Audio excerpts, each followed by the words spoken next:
को महक की सारी बातें बहुत फनी लग रही थी। तभी उसने एक स्माइल देते हुए कहा, महक, सच बताना, कहीं तुम्हें मुझसे प्यार तो नहीं हो गया?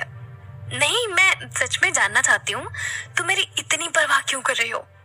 तुम इतना सब कुछ मुझे क्यों बता रही हो जबकि मैंने तुमसे पूछा ही नहीं? मैंने ऑफिस से रिजाइन कर दिया है, तो तुम मेरी बॉस नहीं हो और हम दोनों के बीच में कोई रिश्ता भी नहीं है। फिर तुम क्यों बार बार मेरे रास्ते में आ जाते हो? तुम्हें मुझसे क्या मतलब? तुम क्यों चाहती हो कि मैं तुम्हारे साथ झगड़ा करूं या फिर किसी भी तरह का सीन क्रिएट करूं? जब हम दोनों के रास्ते अलग हो चुके हैं तो क्यों तुम मेरे पीछे पड़ी हो? मुझसे दूर रहो, मुझे तुम में कोई इंटरेस्ट नहीं है, ना मुझे तुम्हारी एडवाइस चाहिए। महक उसकी ये बात सुनकर थोड़ा सा हैरान रह जाती है। तभी उसने कहा, मानना पड़ेगा, जॉब चली गई, सब कुछ खत्म हो गया, पर तुम्हारी अकड़ कम नहीं हुई। काफी मोटी चमड़ी है तुम्हारी। तन्वी ने फिर उसे स्माइल देते हुए कहा, थैंक यू मेरी इतनी तारीफ करने के लिए, पर इसकी जरूरत नहीं है। वैसे भी इसे सहन शक्ति कहते हैं जो तुम्हारे पास नहीं है, और तुम्हें ना तो मेरी परवाह करने की जरूरत है और ना ही मुझसे बदला लेने की। महक ने गुस्से में कहा, तुम्हें तो मैं देख लूंगी। महक अच्छे से जानती है कि तन्वी की जबान बहुत तेज चलती है और वो उसे इन सब चीजों में नहीं जीत सकती, इसीलिए वो गुस्से से तिलमिलाने लगी थी। तन्वी ने कहा, अरे अरे शांत रहो, वैसे भी तुम ओल्ड होती जा रही हो। इस टाइम पर तुम्हारा अगर ब्लड प्रेशर हाई हो गया तो तुम्हें हार्ट अटैक आ सकता है, या फिर क्या पता तुम्हें कुछ दूसरी चीजें हो जाए, इसीलिए थोड़ा शांत रहो। मैं नहीं चाहती कि तुम्हारे मरने की वजह मैं बनूं। जैसे ही महक ने ये सुना कि तन्वी उसे ओल्ड कह रही है तो उसे काफी गुस्सा आया, पर इससे पहले कि वो कुछ कहती तन्वी वहां से चली जाती है। तभी महक ने पीछे से कहा, इतनी तीखी जबान होने का क्या फायदा जब तुम उसे अच्छी जगह पर इस्तेमाल ही नहीं कर सको। अगर इसी जबान से ये लड़की सानिया का इंटरव्यू ले लेती तो कुछ समझ में भी आता, पर हवा में बातें करने से कोई महान नहीं बन जाता। फिर उसने अपनी दोनों एम्प्लॉयर्स को कहा, मेरी बात ध्यान से सुनो, जैसे ही सानिया अंदर से आए तो उसका इंटरव्यू लेने के लिए सीधा उसके पास जाना, उसे अच्छे से बात करना और उसका इंटरव्यू एक्सक्लूसिव लेने का ट्राई करना। जैसे तुम देख सकते हो कि यहाँ पर काफी मीडिया आई हुई है, पर मैं चाहती हूँ कि न्यूज हमें ही मिले। इसके बाद उसने थोड़ा निराश होते हुए कहा, वैसे मुझे ये नहीं पता कि सानिया को खाने में क्या पसंद है। अगर मुझे पता होता तो मैं उसके लिए कुछ अच्छा खाने को लेकर आती। खैर कोई बात नहीं, हमें ऐसे ही काम चलाना पड़ेगा। एक बार उसका इंटरव्यू हो जाए उसके बाद तो हमें सब कुछ पता चल ही जाएगा और हमें अच्छी हेडलाइन भी मिल जाएगी। तन्वी ने उनकी ये सारी बातें सुन ली थी। वैसे तो उसे महक के एक्सप्रेशन देखकर हंसी आ रही थी। उसे ये देखकर मजा आ रहा था कि वो एक न्यूज को लेकर कितनी नर्वस है, साथ में वो सानिया से मिलने के लिए कितने जुगाड़ कर रही है, जबकि सानिया भी उसके सामने ही थी, पर फिर भी उसने उससे तमीज से बात नहीं की। ऐसी लड़की उसका क्या इंटरव्यू लेगी? वैसे तो वो उसके मुंह पर ही हंसना चाहती थी, पर फिर तन्वी ने कंट्रोल किया। उसने सोचा कि थोड़े मजे लिए जाए। तन्वी वापस अपनी सीट पर बैठ जाती है और वहीं गेम खेलने लगती है। अभी तो उसे पता नहीं था कि आगे क्या होने वाला है, पर जो भी होने वाला था उसमें काफी मजा आएगा। 1 घंटा बीत जाता है और उसकी टीम स्टूडियो के बाहर आती है। तन्वी उन्हें दरवाजे से देख लेती है। वो उनके पास जा ही रही थी कि तभी महक ने उसका पीछे से हाथ पकड़कर उसे रोक लिया और अपनी दोनों कलीग्स को वहां पर जाने का इशारा किया। वो दोनों एक साथ चिल्लाई, देखो सानिया बजाज आ गई। जैसे ही सभी लोगों ने ये सुना तो वो उसके पीछे भागते हैं, क्योंकि उनमें एक ही लड़की थी, इसीलिए रिपोर्टर्स को लगा कि वो सानिया है। तभी वो उससे सवाल पूछना शुरू कर देते हैं। एक रिपोर्टर ने कहा, सानिया, हम आपका इंटरव्यू लेने आए हैं, प्लीज हमारे सवालों के जवाब दीजिए। दूसरी रिपोर्टर ने कहा, सानिया, हम आपका असली नाम जानना चाहते हैं, क्या है आपका असली नाम? क्या हम मीडिया में अनाउंसमेंट कर सकते हैं? तीसरी रिपोर्टर ने कहा, हाँ सानिया बताइए, हम सब जानने को बेताब है। वो लोग प्रीति को सानिया समझ रहे थे और तन्वी उसकी मदद करने के लिए जाना चाहती थी, पर महक उसे जाने नहीं दे रही थी। तभी सागर ने आगे आकर कहा, ये सानिया नहीं है, ये हमारी टीम की प्लेयर है और इसका नाम प्रीति है। आप सभी लोग गलत समझ रहे हैं। तन्वी अपना हाथ छुड़वाने की कोशिश कर रही थी, पर कोई भी फायदा नहीं हो रहा था। महक काफी स्ट्रांग थी। तभी महक ने कहा, मैं आज तुम्हें नहीं जाने दूंगी। तुम सानिया की फर्स्ट हैंड इंफॉर्मेशन नहीं ले सकती हो, ये काम कभी नहीं होगा। तन्वी को समझ आ गया कि महक क्या चाहती है, पर वो इस तरह से अपनी टीम को भी नहीं छोड़ सकती थी। मीडिया उन्हें परेशान कर रही थी। सागर के जवाब पर सभी ने पूछा, तो फिर फिर सानिया कहाँ पर है? हमें इन्फॉर्मेशन मिली है कि वो आप लोगों के साथ है, वो आपकी टीम की कोच है, बताइए वो कहाँ पर है? सागर इन सबसे थोड़ा परेशान हो गया और वो भीड़ के बीच में तन्वी को ढूंढने लगा। फाइनली उसे पीछे खड़ी हुई तन्वी दिखती है। वो रास्ता क्लियर करके उसके पास पहुंचता है और फिर उसने कहा, कोच तन्वी, हम आ गए। जैसे ही सागर ने ये कहा तो सभी रिपोर्टर पीछे तन्वी की तरफ देखने लग जाते हैं, पर उन्हें कुछ समझ नहीं आता कि सागर उसे क्यों बुला रहा है। सागर के साथ साथ सारी टीम के मेंबर्स उसके पास पहुंचते हैं और तभी सागर ने वापस कहा, सॉरी कोच, हमने आपको इतना इंतजार करवाया, दरअसल अंदर थोड़ा ज्यादा ही टाइम लग गया। तन्वी भी उन्हें देखकर काफी खुश हो जाती है, पर तभी उसने पीछे से एक शॉकिंग रिएक्शन वाली आवाज सुनी। क्या तुम ही सानिया हो? तन्वी ने एक स्माइल देते हुए कहा, हाँ मैं ही सानिया हूँ। महक तो ये सुनकर हैरान थी। उसे सच में विश्वास नहीं हो रहा था कि तन्वी ही सानिया बजाज है, यानी वो मशहूर ई स्पोर्ट प्लेयर जिसका इंटरव्यू लेने के लिए सब लोग मरे जा रहे हैं, जो हमेशा यूथ की सेंसेशन बनी रहती है और इंटरनेट पर वायरल रहती है। तन्वी उसका ये रिएक्शन देख सकती थी, उसे ऐसा ही कुछ एक्सपेक्टेड था। तभी उसने वापस से हाथ की तरफ इशारा करते हुए कहा, तो अगर तुम्हें तुम्हारे सवालों के जवाब मिल गए हो तो क्या मेरा हाथ छोड़ोगी? क्योंकि मुझे सच में काफी दर्द हो रहा है। महक जल्दी से उसका हाथ छोड़ देती है, पर वो अभी भी शॉक में थी। तभी उसने कहा, ये कैसे पॉसिबल हो सकता है? तुम सानिया कैसे हो सकती हो? नहीं नहीं नहीं, मुझे धोखा हो रहा है, तुम झूठ बोल रहे हो ना, ये टीम तुम्हारी नहीं है। तन्वी का महक से बहस करने का कोई मन नहीं था। तभी उसने अपनी टीम को कहा, अब हम लोगों को चलना चाहिए, काफी देर हो गई है। पर जैसे ही सभी मीडिया रिपोर्टर्स को ये पता चला कि वो सानिया है, वही सीक्यू टीम की कोच है, तो वो लोग अपना माइक लेकर और कैमरा लेकर आगे आ जाते हैं ताकि उससे सवाल जवाब कर सके। एक रिपोर्टर ने कहा, सानिया, क्या हम आपका इंटरव्यू ले सकते हैं प्लीज?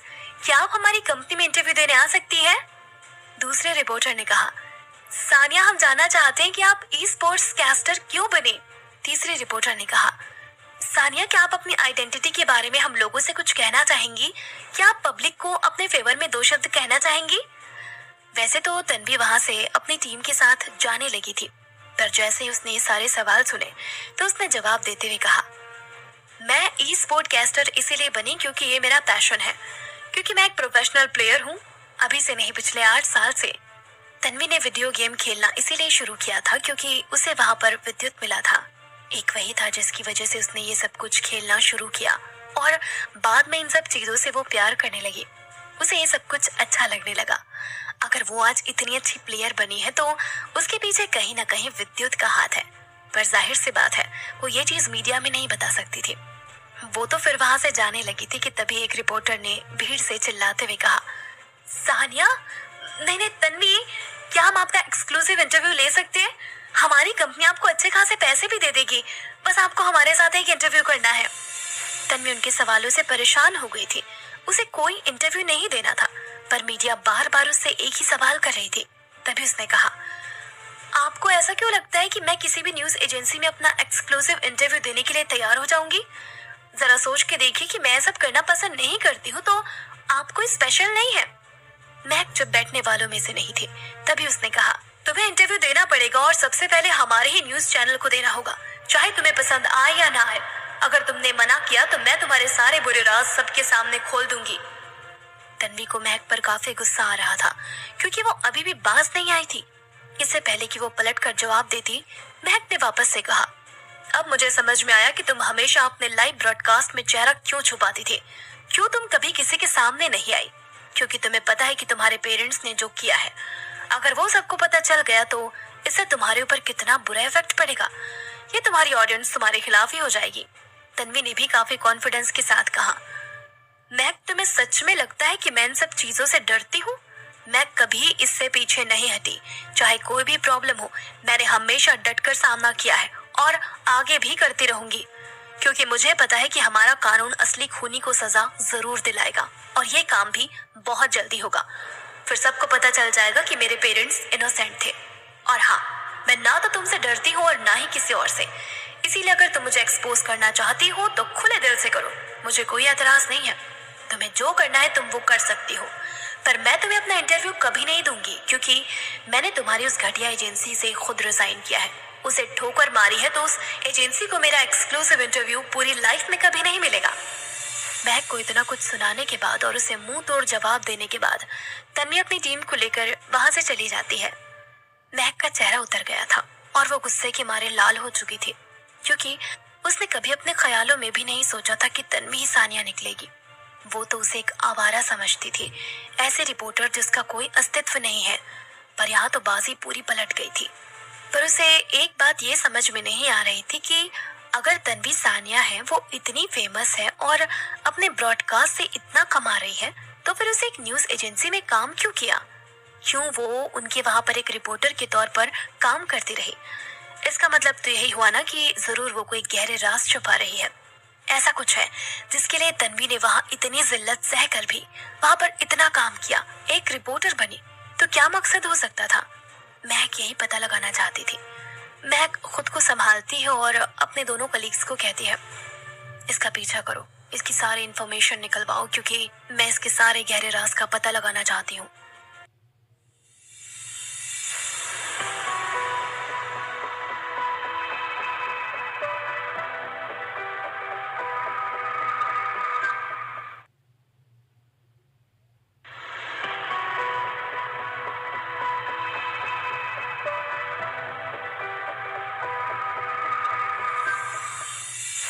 महक तन्वी को लेकर पता नहीं क्या प्लान बना रही थी, पर तन्वी को इससे कोई फर्क नहीं पड़ रहा था।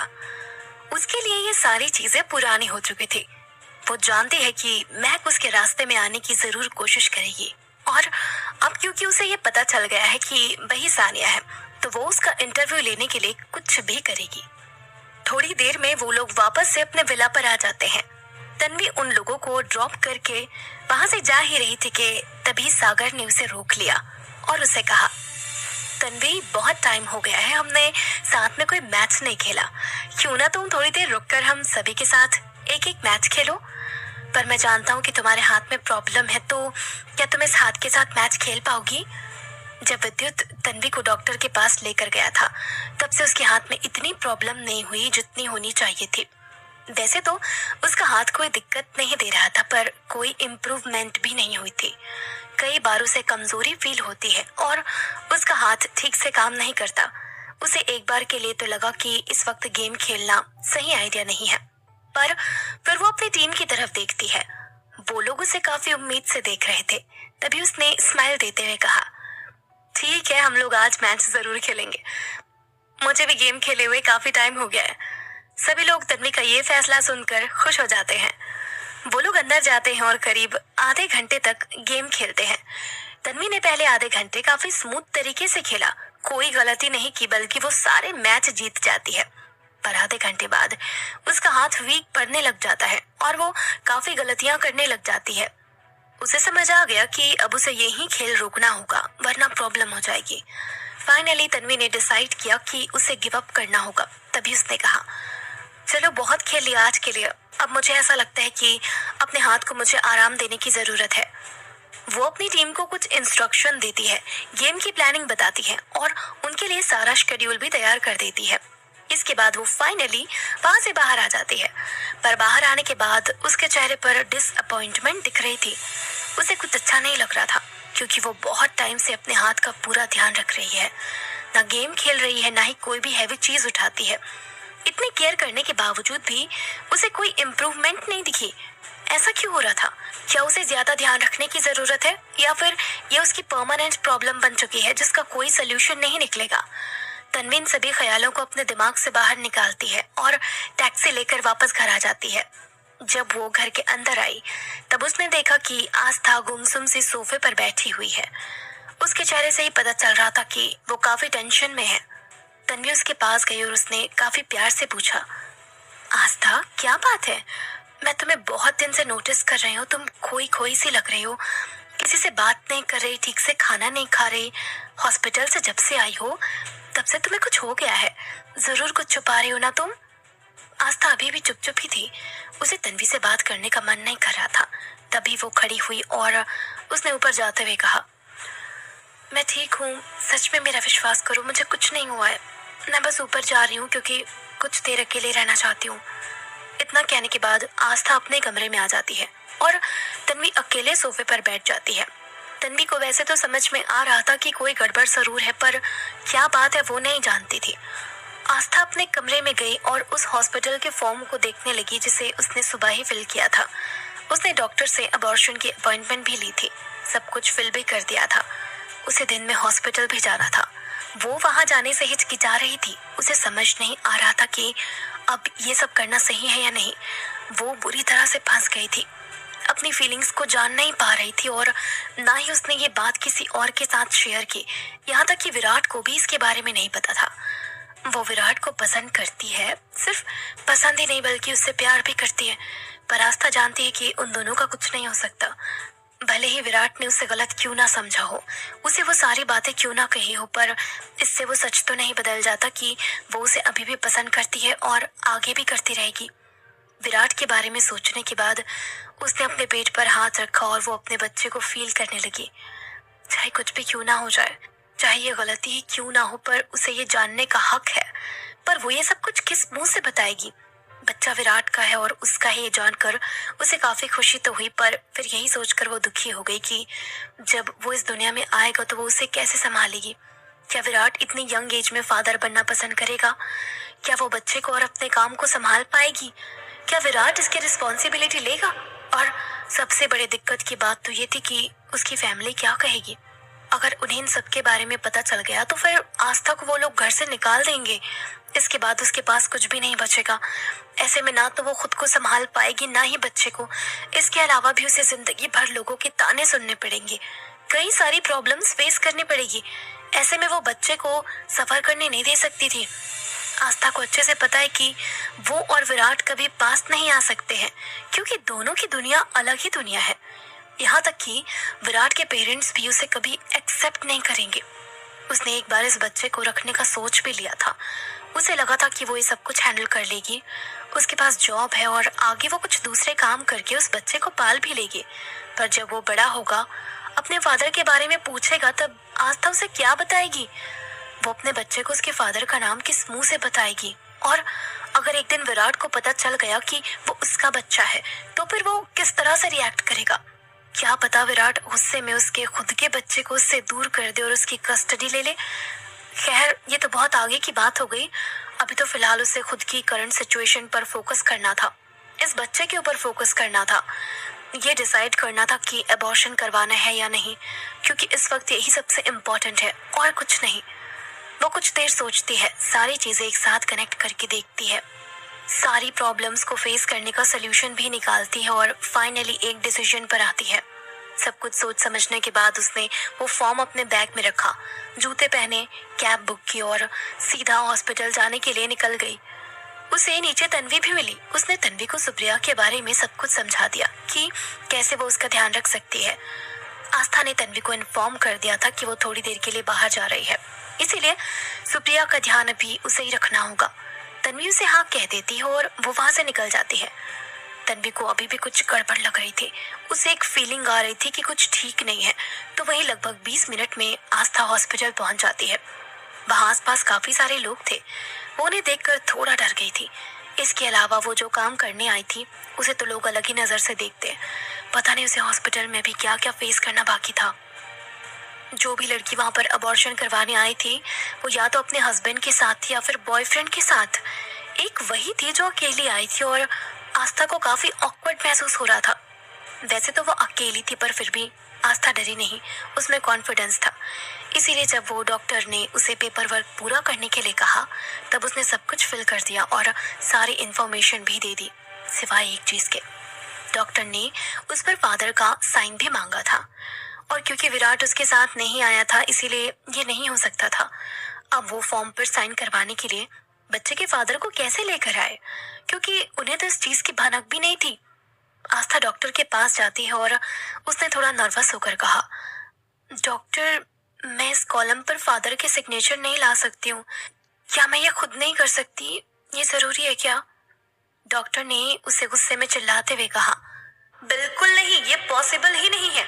इस बच्चे के फादर कहाँ हैं? हमें उनके इस फॉर्म में सिग्नेचर चाहिए, चाहे कुछ भी क्यों ना हो जाए, क्योंकि यही हॉस्पिटल के रूल्स हैं। आप फादर की परमिशन के बिना बच्चे का एबॉर्शन नहीं करवा सकती हैं। अगर आप दोनों सेपरेट भी हो गए हैं तो भी आपको इस पर उनके सिग्नेचर लेने पड़ेंगे। इसीलिए पहले जाइए और साइन करवाइए, फिर ही हम आगे का प्रोसीजर शुरू करेंगे। डॉक्टर ने ये चीज काफी तेज चिल्लाते हुए कही थी, जिससे सभी लोग उसे देखने लग गए। ये आस्था के लिए काफी एम्बैरेसिंग हो गया था। एक तो पहले ही वो इतना कुछ फेस कर रही थी और अब डॉक्टर भी उसे इंसल्ट कर रही थी, जो कि अच्छी बात नहीं थी। आस्था को कुछ भी समझ नहीं आ रहा था कि अब वो आगे का प्रोसीजर कैसे करेगी, क्योंकि विराट के सिग्नेचर लेना बहुत मुश्किल है, वो भी इस फॉर्म पर तो सबसे ज्यादा मुश्किल। वो अपना सिर नीचे करके बैठ जाती है और उंगलियों को देखने लगती है। फिर से एक मुसीबत आ गई, पर इतने में ही उसे कहीं से विराट की आवाज आई। आस्था, तुम यहाँ पर क्या कर रही हो?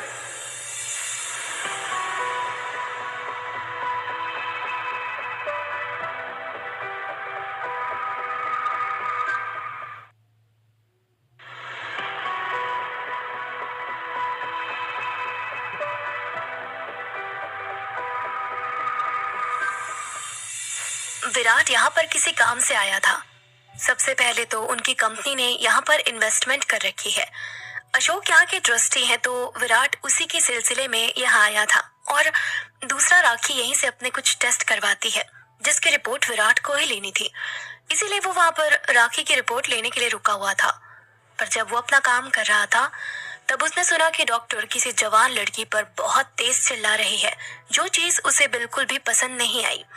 जब विराट ने पीछे मुड़कर देखा तो उसे वो जानी पहचानी लगी, पर उसे उस लड़की का चेहरा नहीं दिख रहा था। इसीलिए वो थोड़ा करीब आ गया।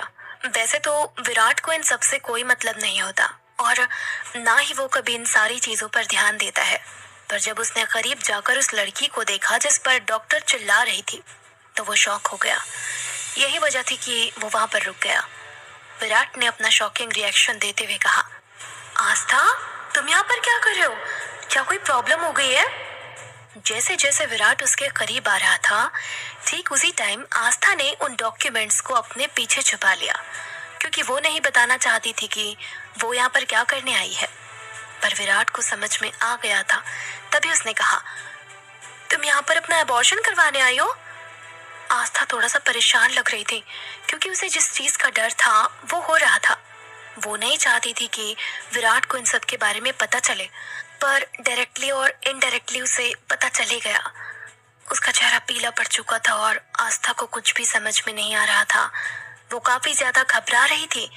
एक तो पहले ही उसके साथ इतनी सारी प्रॉब्लम्स चल रही थी, अब विराट भी आ गया है। पता नहीं आगे क्या क्या होने वाला था। वैसे तो उसे विराट से कोई उम्मीद नहीं थी। वो जानती है कि विराट कभी उसकी मदद नहीं करेगा, क्योंकि शायद अब उन दोनों के बीच में वो बात नहीं रही जो पहले थी। वैसे तो आस्था उससे पूछना चाहती थी कि वो यहाँ पर क्या कर रहा है, पर फिर उसने ये नहीं पूछा, क्योंकि वो जानती है कि अगर उसने कोई भी क्वेश्चन किया तो विराट भी बदले में उससे वही पूछेगा। वो उससे पूछेगा कि वो यहाँ पर क्या कर रही है, वो किसके बच्चे का अबॉर्शन करा रही है। क्या पता विराट इस बच्चे के बारे में ही उससे सवाल करने लग जाए, फिर वो क्या जवाब देगी। इसीलिए आस्था कुछ देर तो चुपचाप खड़ी रहती है। आस्था को इस तरह से डरा हुआ देखकर और हेजिटेट करता हुआ देखकर विराट को बिल्कुल भी अच्छा नहीं लगा। उसे लगा कि शायद ये डॉक्टर के चिल्लाने की वजह से है।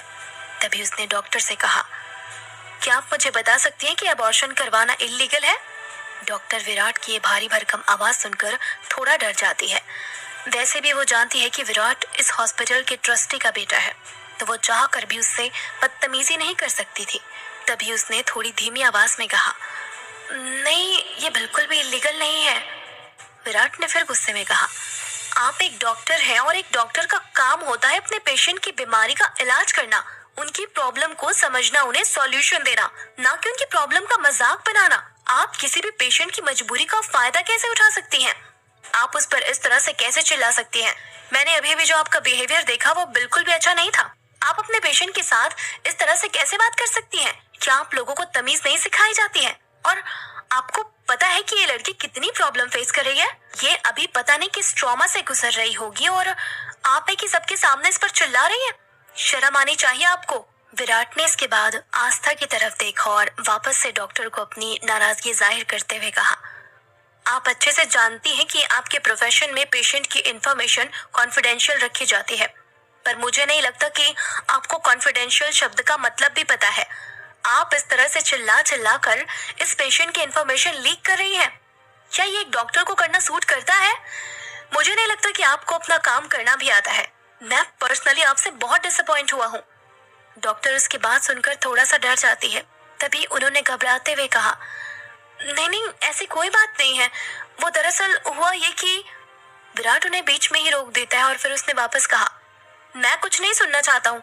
मुझे आप अपने सीनियर का नंबर दीजिए, मैं उनसे बात करूंगा और आपके खिलाफ कंप्लेंट भी करूंगा, क्योंकि ये बिहेवियर मैं सहन नहीं कर सकता हूँ।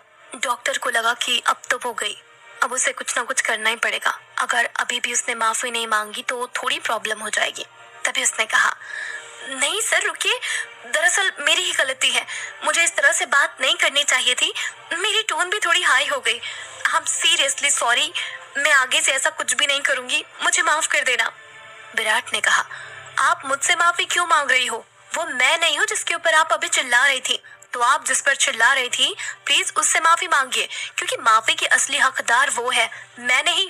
डॉक्टर ने आस्था की तरफ देखते हुए कहा, मैडम मैं आपसे माफी मांगती हूँ। मुझे आप पर इस तरह से नहीं चिल्लाना चाहिए था। मैं समझ सकती हूँ कि आप प्रॉब्लम में हैं। वो बस एक फ्रस्ट्रेशन में ये सब हो गया। उम्मीद करती हूँ कि आप मुझे इस बार माफ कर देंगी। आस्था ऐसी इंसान है जो किसी को अपने सामने गिड़गिड़ाता हुआ नहीं देख सकती है। उसका दिल ऐसा नहीं है, ना ही वो ऐसी इंसान है। वो समझ सकती है कि हॉस्पिटल में कई तरह के पेशेंट्स आते हैं और उन्हें ऐसे लोगों से डील करना पड़ता है। कभी कभार फ्रस्ट्रेशन में गलतियां हो जाती है। वो ये सब कुछ समझ सकती है क्योंकि वो खुद भी एक नर्स है। उसने भी कई पेशेंट्स को हैंडल किया है, इसीलिए उसने कोई भी ड्रामा नहीं किया। वो समझ सकती है कि डॉक्टर इस वक्त क्या फील कर रही है। उसने इस टॉपिक को बड़ा नहीं बनाया। वैसे भी डॉक्टर हमेशा पेशेंट से घिरे रहते हैं, इसीलिए कभी कभी इरिटेट हो जाना नॉर्मल सी बात है। वैसे भी है तो वो इंसान ही ना। आस्था ने काफी प्यार से उन्हें समझाते हुए कहा, मैं आपसे शिकायत नहीं कर रही हूँ, बस मैं आपको एक छोटा सा सजेशन दे रही हूँ। अगर फ्यूचर में आपको कभी भी मुझे कुछ बताना हो या कोई सलाह देनी हो तो प्लीज मुझसे आराम से बात करिएगा या फिर धीमी आवाज में। मैं वो इंसान नहीं हूँ जो ये बिहेवियर बर्दाश्त कर सके। मुझे काफी ज्यादा बुरा लग जाता है। मैं जानती हूँ कि ये बात नहीं बतानी चाहिए, पर ये मेरी प्रॉब्लम है, इसीलिए आगे से प्लीज धीरे बात करना। और आपको ऐसी बातें दूसरे पेशेंट के सामने चिल्लाकर नहीं करनी चाहिए। ये मेरे लिए बहुत ज्यादा ऑकवर्ड हो गया था, पर इस बार मैं आपको जाने दे रही हूँ। गलती हर इंसान से होती है, पर आगे से रिपीट मत करना। डॉक्टर ने भी कहा, ठीक है, मैं आगे ऐसा कुछ नहीं करूंगी। मेरी गलती है और मैंने मान ली, पर मैं रूल्स नहीं बदल सकती हूँ। हॉस्पिटल के रूल्स में साफ लिखा है कि अगर आपको अबॉर्शन करवाना है तो फॉर्म पर फादर के सिग्नेचर करवाने होंगे। मैं फादर की परमिशन के बिना आपके बच्चे का अबॉर्शन नहीं कर सकती हूँ। ये हमारे हॉस्पिटल के रूल के खिलाफ है। अब आपकी मर्जी है आपको करवाना है या नहीं। मैंने सब क्लियर कर दिया है। आस्था को अभी भी सॉल्यूशन नहीं मिला था। उसे ऐसा लग रहा था कि वो बस यहाँ से भाग जाए, इन सबसे दूर, क्योंकि वो परेशान हो चुकी थी। वो चाह कर भी इस पेपर पर विराट के सिग्नेचर नहीं ले सकती थी। उसकी हिम्मत ही नहीं हो रही थी। हालांकि उसे ये सब कुछ करना चाहिए क्योंकि वो बच्चा उन दोनों का है, पर पता नहीं आस्था उस टाइम क्या सोच रही थी। फिर उसने कहा, ठीक है, मैं आपकी बात समझ गई हूँ, पर अब मैं अपना अबॉर्शन नहीं करवा रही हूँ क्योंकि मैं इस पर इसके फादर के सिग्नेचर नहीं ला सकती हूँ। इसके बाद आस्था वहां से जाने लगती है क्योंकि कोई दूसरा ऑप्शन नहीं बचा था। वो 2 कदम चली थी कि तभी पीछे से विराट की आवाज आती है। उसने कहा, मैं पेपर पर साइन करने के लिए तैयार हूँ। आस्था ये सुनकर हैरान थी। क्या सच में विराट ने अभी अभी पेपर पर साइन करने की बात कही थी? क्या इसका मतलब उसे पता चल गया था कि ये उसका बच्चा है, या फिर वो ये सब कुछ उसे बचाने के लिए कर रहा था? आस्था ने पीछे मुड़कर कहा, नहीं, इसकी जरूरत नहीं है, मैं हैंडल कर लूंगी। मुझे पता है कि मुझे इस बच्चे के साथ क्या करना है। आपको इतने एफर्ट्स करने की जरूरत नहीं है। विराट ने कहा, जरूरत है। तुमने भी मेरी बहुत मदद की है, तो अब मेरी बारी है कि मैं तुम्हारी मदद करूं। इसीलिए प्लीज मैं जो कर रहा हूं मुझे करने दो। इससे पहले कि आस्था उसे वापस कुछ कहती, विराट ने डॉक्टर से कहा, मैं इस बच्चे का फादर हूँ और मैं फॉर्म पर साइन करने के लिए भी तैयार हूँ। आई एम सॉरी कि मैं ये काम जल्दी नहीं कर पाया क्योंकि मैं दूसरे काम निपटा रहा था, पर अब मैं इस प्रोसीजर के लिए तैयार हूँ। डॉक्टर ने वापस से फॉर्म निकाला और विराट के सामने रख दिया। फिर उन्होंने कहा, ठीक है, अगर आप एक्सेप्ट करते हैं तो इस कॉलम पर अपने सिग्नेचर कर दीजिए। बाकी डिटेल मैम फिल कर चुके हैं। जैसे यहाँ पे आप सिग्नेचर कर देंगे, हम लोग प्रोसीजर शुरू कर देंगे। आस्था ने कहा, विराट आपको सच में ये सब करने की जरूरत नहीं है। मैंने आपसे यहाँ पर साइन करने के लिए नहीं कहा है। ये बहुत बड़ी बात है, अगर किसी को भी पता चल गया तो आपको काफी प्रॉब्लम फेस करनी पड़ेगी। विराट ने कहा, तो मेरी चिंता मत करो, मैं हैंडल कर लूंगा, पर फिलहाल मुझे यहाँ पर साइन करने के लिए पेन दो। डॉक्टर खुद ही उसे पेन निकाल कर दे देती है। विराट जल्दी से उन पेपर्स पर अपने सिग्नेचर कर देता है और इसी के साथ सारा प्रोसीजर पूरा हो जाता है।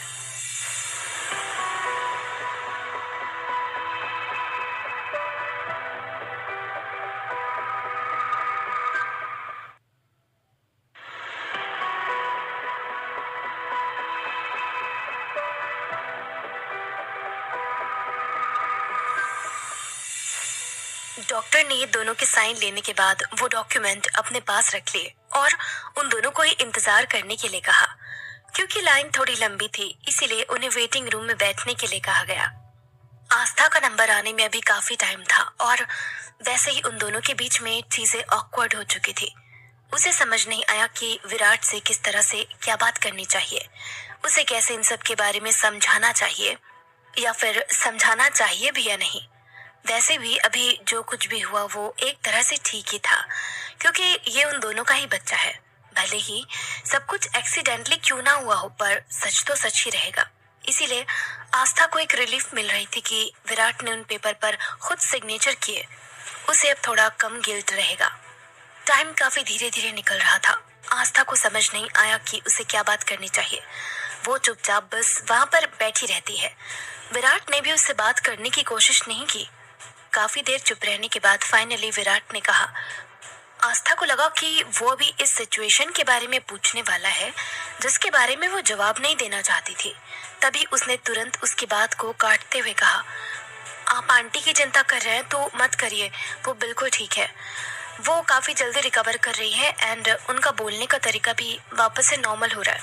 वो अब अटक अटक कर नहीं बोलती। ओवरऑल उनकी प्रोग्रेस काफी अच्छी है और वो 1-2 हफ्ते में ठीक भी हो जाएंगी। मतलब जैसे वो पहले नॉर्मल थी बिल्कुल वैसी ही।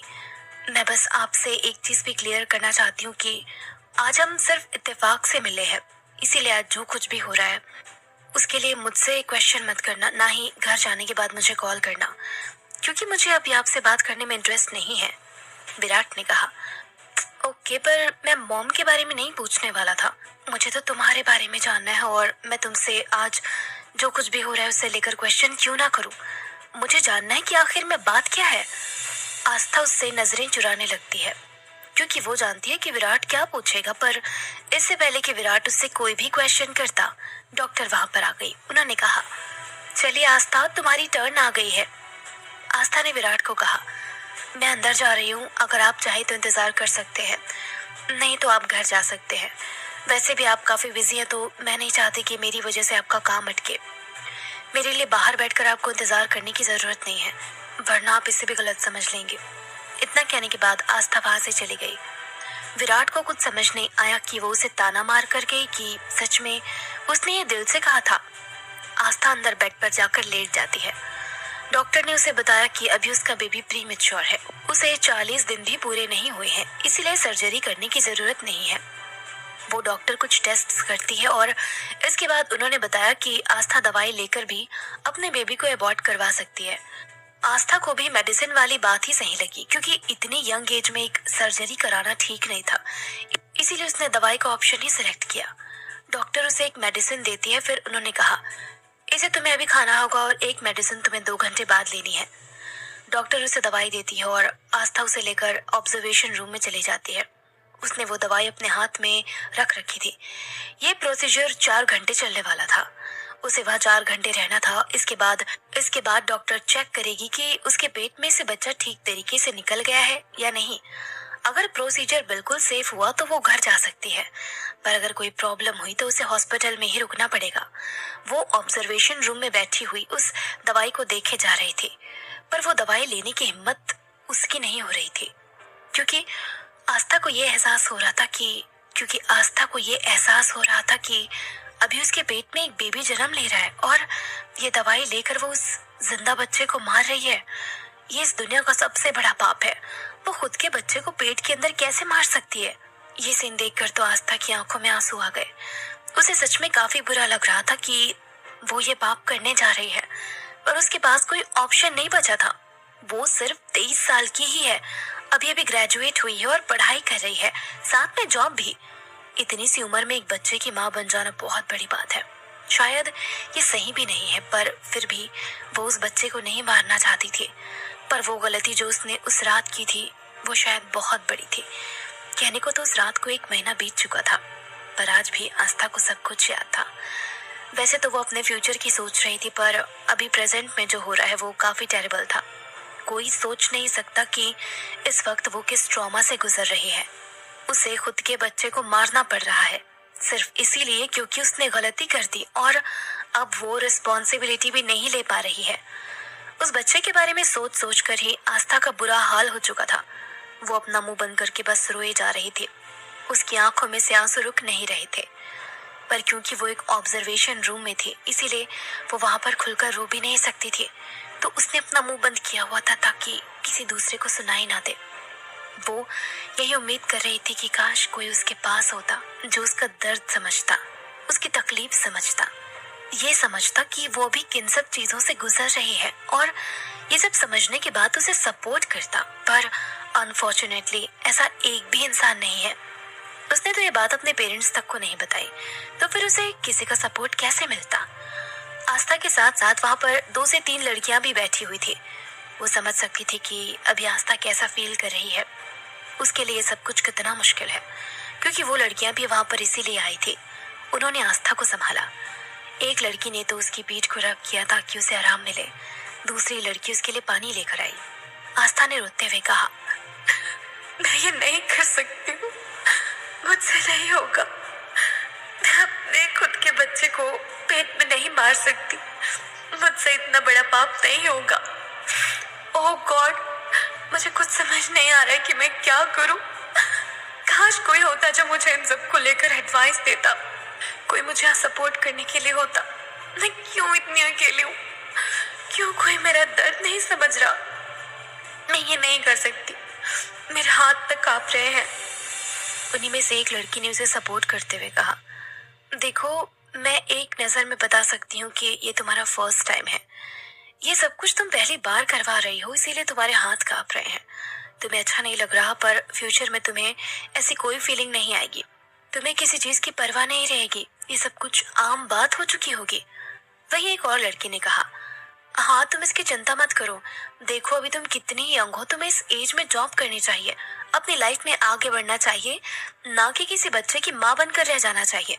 अभी तो तुम्हारा टाइम है, बच्चे तो बाद में भी हो जाएंगे।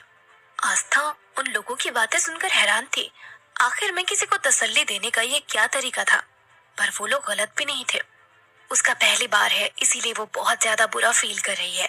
साथ में उसे कुछ भी अच्छा नहीं लग रहा, पर उनमें से किसी ने कुछ गलत नहीं कहा था। अभी उसकी उम्र बच्चे पैदा करने की नहीं है, बल्कि लाइफ में आगे बढ़ने की है। काफी देर रोने धोने के बाद और सब कुछ समझने के बाद उसने फाइनली मेडिसिन लेने का डिसाइड किया। वो साइड में रखी बॉटल को खोलती है और दवाई अपने मुंह के पास लेकर आती है। वैसे तो अभी भी उसकी हिम्मत नहीं हो रही थी, पर फिर भी उसने जैसे तैसे करके खुद को समझाया। वो दवाई लेने ही वाली थी कि इतनी देर में उस कमरे का दरवाजा काफी तेजी से खुलता है। जब आस्था ने देखा तो वहां पर विराट खड़ा हुआ था, जो थोड़ी टेंशन में लग रहा था। आस्था को समझ नहीं आया कि विराट इस तरह अचानक से कमरे में क्यों आ गया और वो इतना हैरान परेशान क्यों लग रहा है। इससे पहले कि वो कुछ कहती, विराट ने जल्दी से पूछा, आस्था सच सच बताओ, क्या ये मेरा बच्चा है? आस्था ये सुनकर हैरान थी। विराट को ये सब कैसे पता चल गया? क्या उसे वो रात अच्छे से याद आ गई और क्या उसको रियलाइज हो गया कि हाँ उससे भी गलती हुई थी, क्योंकि वो तो आस्था को स्लट समझ रहा था। पर आस्था को उसका वो सवाल अच्छा नहीं लगा जब विराट ने क्वेश्चन करते हुए कहा कि क्या ये बच्चा उसका है? ये बच्चा और किसका हो सकता है? पहली बार उसने विराट के साथ ही वो सब कुछ किया है। क्या वो अभी भी उसे स्लट समझ रहा है? आस्था कुछ भी सोचती समझती इससे पहले ही विराट ने कहा, अगर ये बच्चा मेरा है, अगर मैं इसका फादर हूँ, तो मैं इसकी रिस्पॉन्सिबिलिटी लेने के लिए तैयार हूँ। चलो आस्था, हम लोग शादी कर लेते हैं। मैं सच में इस बच्चे को रखना चाहता हूँ।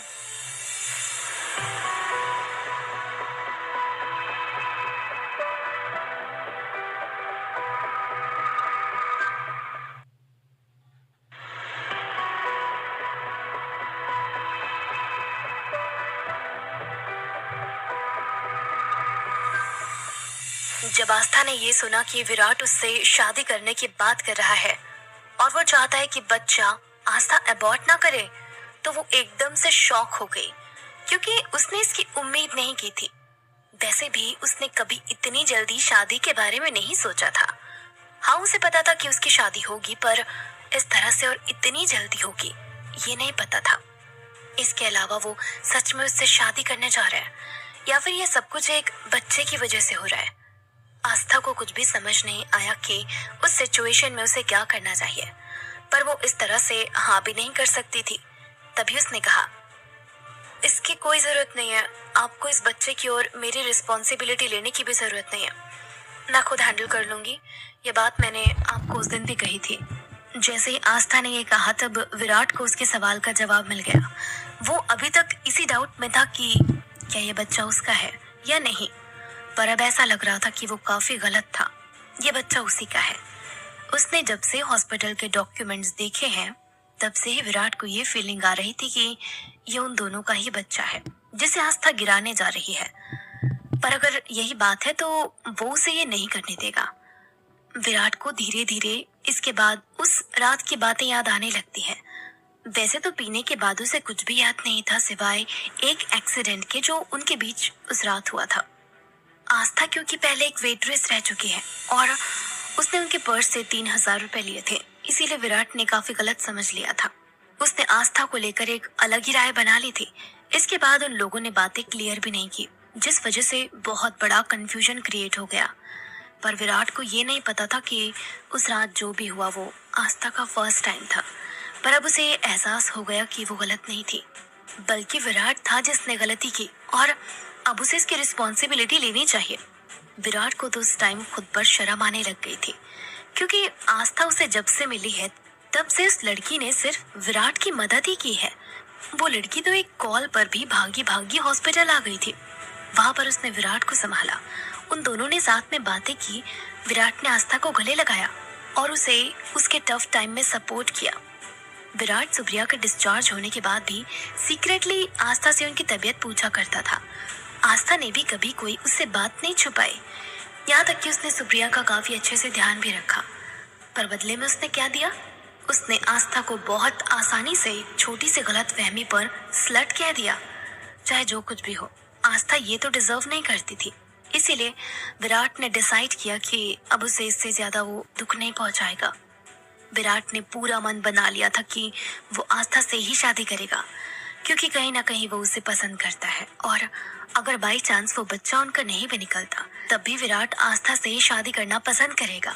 उसे फ्यूचर में प्रोटेक्ट करना पसंद करेगा, क्योंकि दो प्यार करने वाले यही करते हैं। इसीलिए उसने अंदर आकर सीधा आस्था से शादी के लिए पूछ लिया। पर आस्था का जवाब सुनकर उसे कुछ खास खुशी नहीं हुई। पर विराट मन बना चुका था और वो जानता है कि आस्था इस वक्त उसके बारे में क्या सोच रही है। इसीलिए वो अंदर गया। उसने आस्था को अपनी बाहों में उठा लिया और फिर उसे वहां से बाहर ले जाने लगा। आस्था ने कहा, आप ये क्या कर रहे हैं? नीचे उतारिए मुझे। विराट ने कहा, तुम अबॉर्शन नहीं करवा सकती हो। आस्था ने कहा, पर क्यों? मैं यहाँ पर यही करवाने आई थी, तो अचानक से अब आपको क्या हो गया? विराट ने कहा, मैंने कहा ना तुम अबॉर्शन नहीं करवा सकती हो, क्योंकि बच्चे के फादर इस चीज पर एग्री नहीं है। समझ में आया तुम्हें? तो ये ख्याल अपने दिमाग से निकाल दो। आस्था उसे देख ही रही थी। पता नहीं क्यों, पर आज विराट की इन बातों से उसे काफी अच्छा लग रहा था, क्योंकि इनडायरेक्टली वो भी यही चाहती थी। आस्था ने वापस से कहा, ये आपको अचानक से क्या हो गया है? मैंने कहा ना कि ये सब करने की जरूरत नहीं है। विराट ने भी कहा, तुम्हें एक बात समझ में नहीं आती? मैंने अभी अभी तुम्हें बताया कि तुम इस बच्चे का अबॉर्शन नहीं करवा सकती हो, क्योंकि मैं नहीं चाहता, तो तुम ये नहीं करने वाली हो। अब मुझसे सवाल मत करना।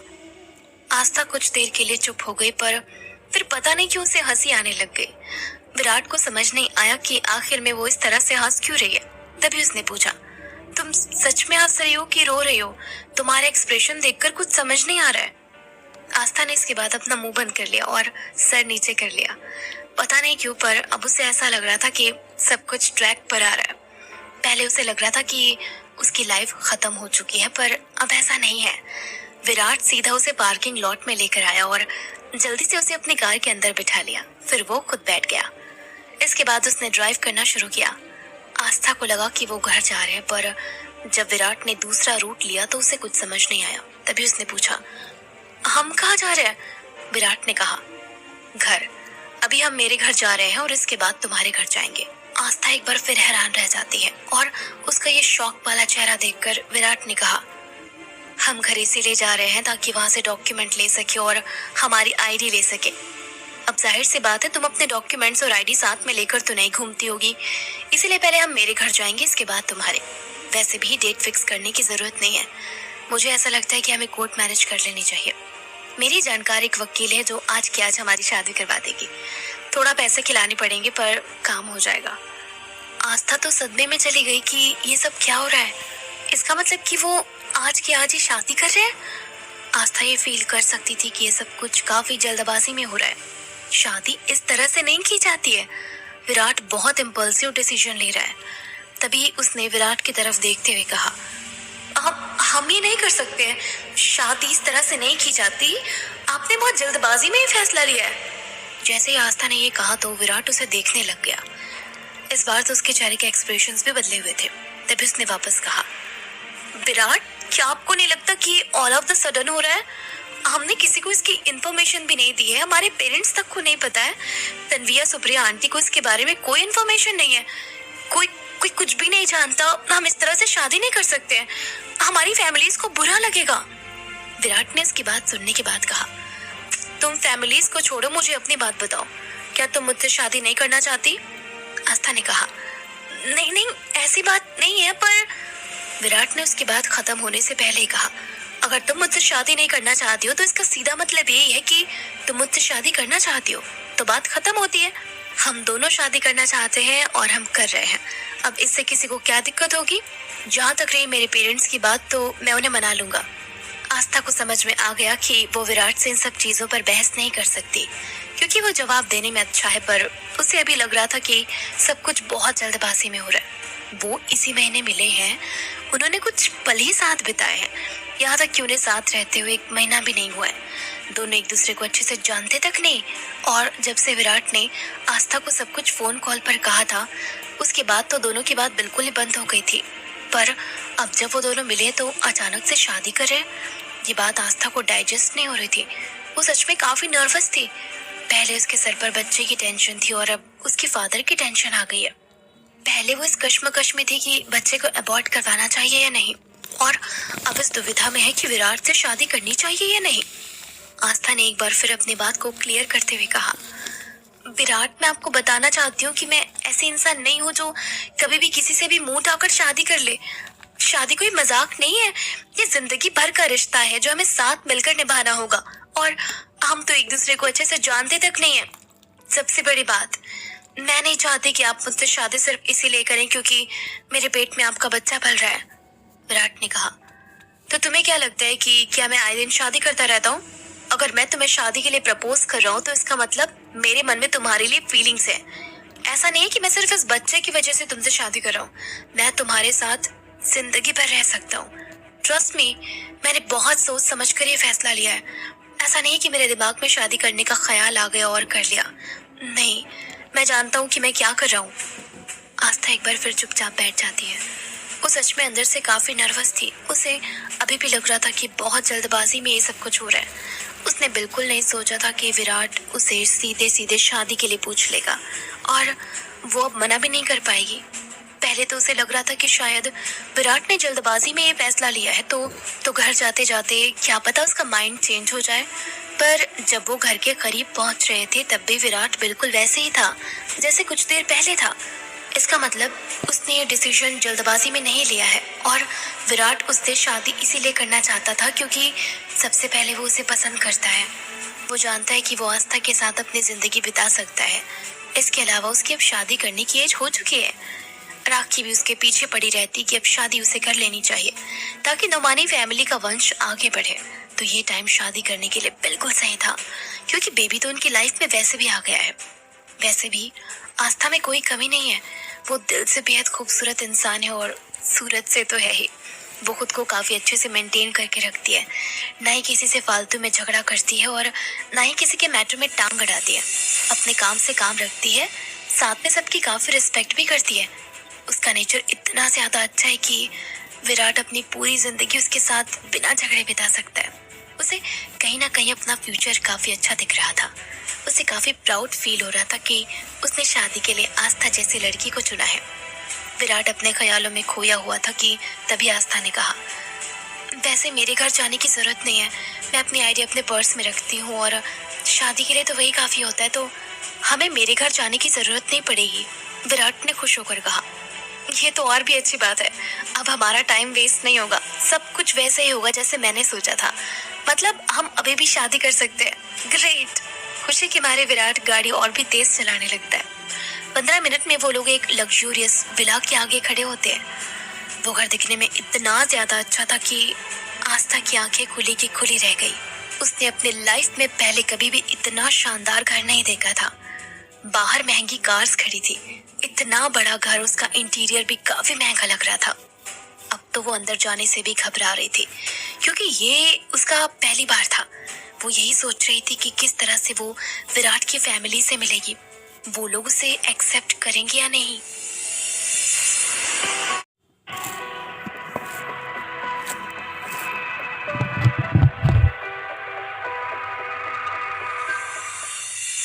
आस्था विराट के पीछे पीछे घर के अंदर जाती है।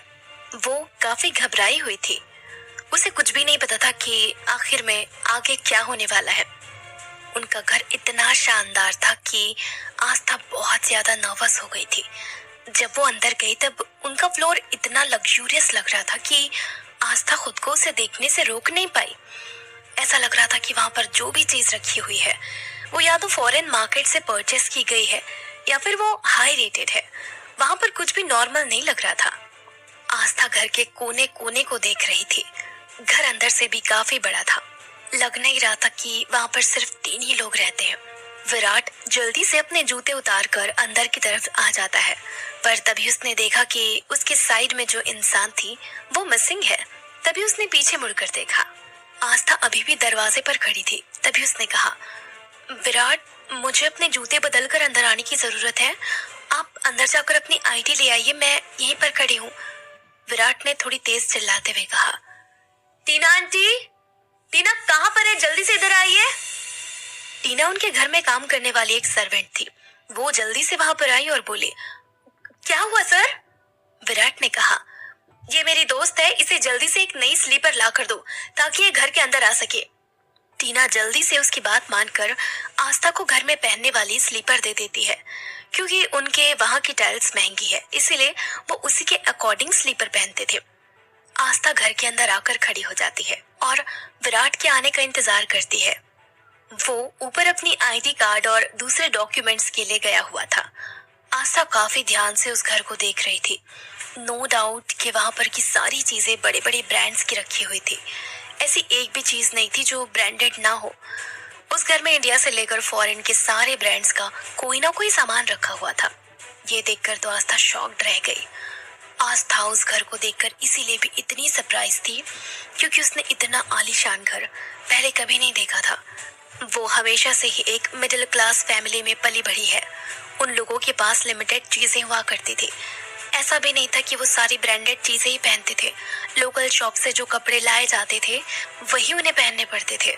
इसके अलावा उनका घर भी थोड़ा छोटा ही था, इतना कि वो और उनके मॉम डैड आ जाए तो जाहिर सी बात थी कि उनके लिए ये काफी बड़ी डील थी। और आस्था को कहीं ना कहीं आइडिया हो गया था कि अगर विराट इतने बड़े घर में पला बड़ा है तो उसके डैड कभी भी एक ऑर्डिनरी बहू लेकर नहीं आएंगे। उसने इन चीज का अंदाजा पहले ही लगा लिया था। वो समझ गई थी कि विराट के डैड आस्था के लिए कभी हाँ नहीं कहेंगे, पर विराट ये चीज नहीं समझेगा। वो वहां खड़े होकर पूरे घर को देख रही थी और सारी चीजें ऑब्जर्व कर रही थी कि तभी एक लेडी की आवाज आई। आस्था ने देखा कि ऊपर से एक लेडी आ रही है जिन्होंने काफी महंगा गाउन पहना हुआ है।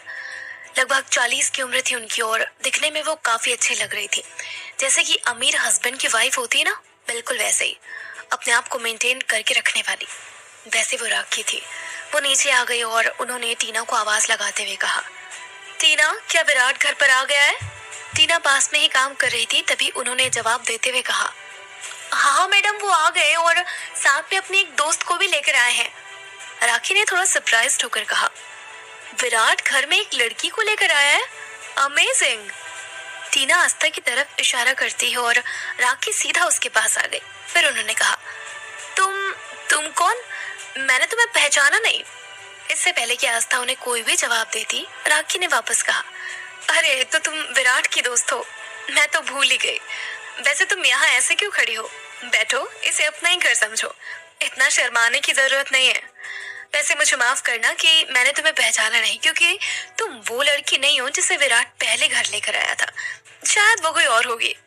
जैसे ही आस्था ने ये सुना तो वो थोड़ा सरप्राइज्ड हो गई। इसका मतलब विराट बाकी लड़कियों को भी घर में लेकर आता है।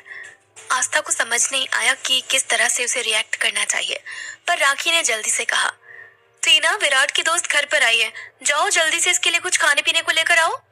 ये बेचारी कब से ऐसे ही खड़ी हुई है, तुमने इसे बैठने के लिए भी नहीं बोला कि मेहमानों के साथ ऐसे कोई बर्ताव करता है?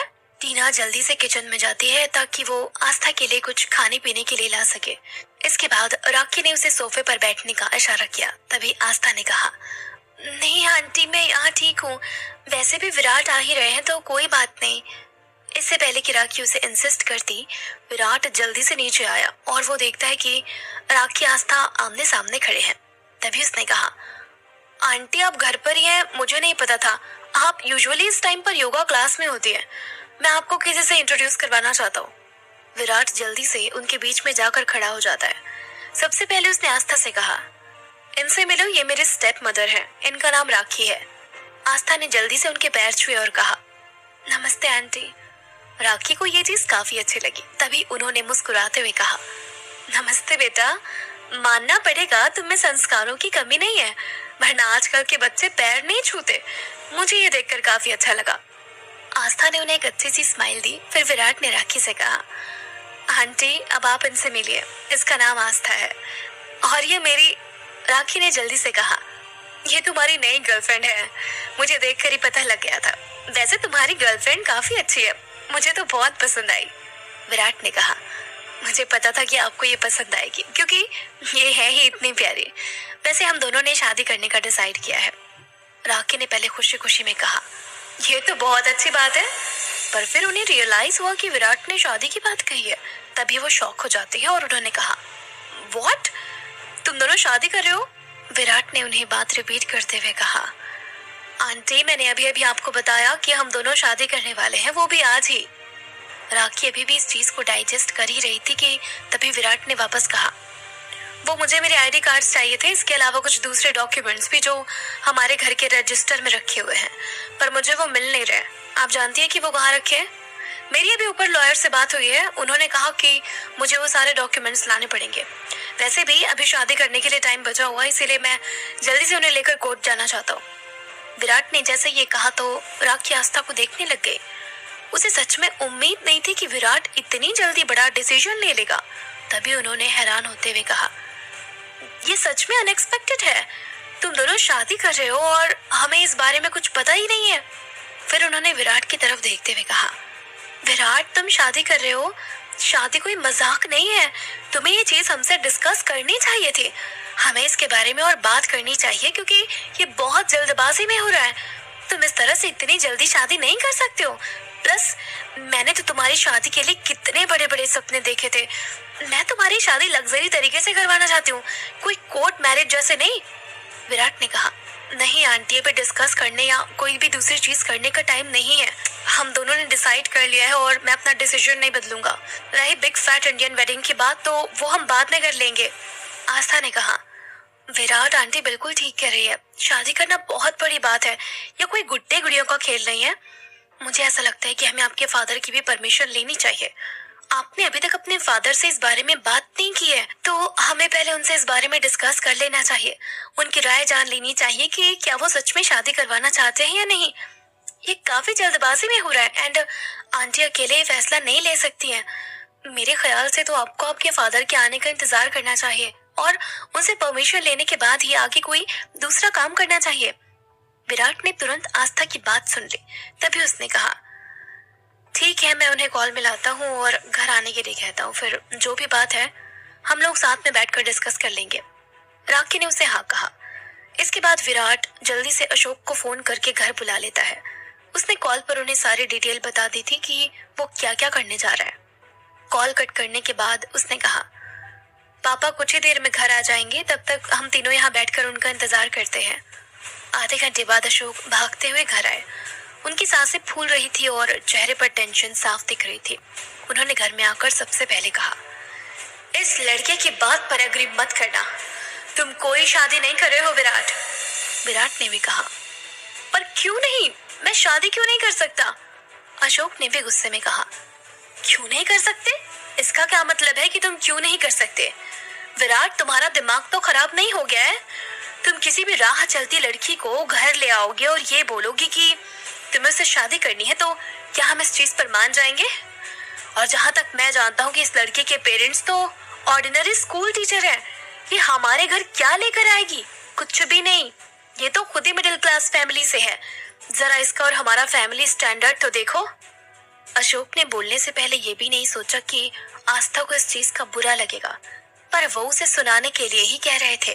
तभी उन्होंने वापस से कहा, विराट, मेरे घर की बहू को एक मिडिल क्लास फैमिली से नहीं होना चाहिए। अरे हम नोमानी फैमिली से हैं। अगर इस घर की बहू आएगी तो हमारी फैमिली के सोशल स्टैंडर्ड को मैच करते हुए आएगी, कोई मिडिल क्लास नहीं। देखो, मेरा सोशल ग्रुप काफी अच्छा है और मेरे दोस्त काफी हाई स्टैंडर्ड भी हैं। उनकी बेटियां भी तुमसे शादी करने के लिए मरे जा रही हैं, तो तुम्हें इस लड़की में क्या दिख रहा है? मुझे इसका फैमिली बैकग्राउंड भी अच्छा नहीं लगता है। पता नहीं कहाँ पली बढ़ी है और इसकी लाइफ क्या रही होगी। हम तो इसके बारे में कुछ भी नहीं जानते। विराट ने उन्हें जवाब देते हुए कहा, डैड, आप अपने घर पर एक बहू लेकर आना चाहते हैं कि फैमिली बैकग्राउंड और उनके सोशल स्टैंडर्ड की दुकान? मुझे नहीं लगता कि ये सब मायने रखता है। अशोक ने कहा, ये सब मायने क्यों नहीं रखेगा? ये सब मायने रखता है। तुम इस तरह से किसी भी लड़की से शादी नहीं कर सकते। विराट ने जल्दी से आस्था को अपने पास किया और फिर अशोक से कहा, डैड, ये प्रेग्नेंट है। ये मेरे बच्चे की माँ बनने वाली है और मैं बाप बनने वाला हूँ। इसीलिए मैं इससे शादी कर रहा हूँ। चाहे आपको पसंद आए या ना आए, हमने शादी करने का फैसला कर लिया है। अशोक तो ये सुनकर शॉक हो गए और तभी उन्होंने कहा, व्हाट? ये प्रेग्नेंट है? अशोक आस्था को एक अलग ही नजर से देख रहे थे, जैसे कि पता नहीं उसने कितना बड़ा क्राइम कर दिया हो। और आस्था को पर्सनली ये सब कुछ पसंद नहीं आ रहा था। ये सब उसके लिए ऑकवर्ड हो गया था। वैसे तो आस्था जानती ही थी कि कहीं ना कहीं ये होगा ही। उसे पता था कि विराट के डैड उसके लिए कभी हाँ नहीं कहेंगे और अब ऐसा हो भी रहा है। उसे बिल्कुल भी अच्छा नहीं लगा कि अशोक उसे इस तरह से बेइज्जत कर रहे हैं, जबकि वो तो यहाँ पर खुद से आई भी नहीं थी। आस्था को लगा कि उसका यहाँ से चले जाना ही ठीक है, वरना बात बिगड़ जाएगी। तभी उसने विराट से थोड़ा दूर होते हुए कहा, I am sorry uncle aunty, मुझे यहाँ से चलना चाहिए। इतना कहने के बाद आस्था शर्म के मारे वहां से जाने लगती है कि तभी विराट ने अशोक से कहा, डैड, मैं आस्था से शादी कर रहा हूँ, चाहे कुछ भी क्यों ना हो जाए। आप मुझे नहीं रोक सकते हैं।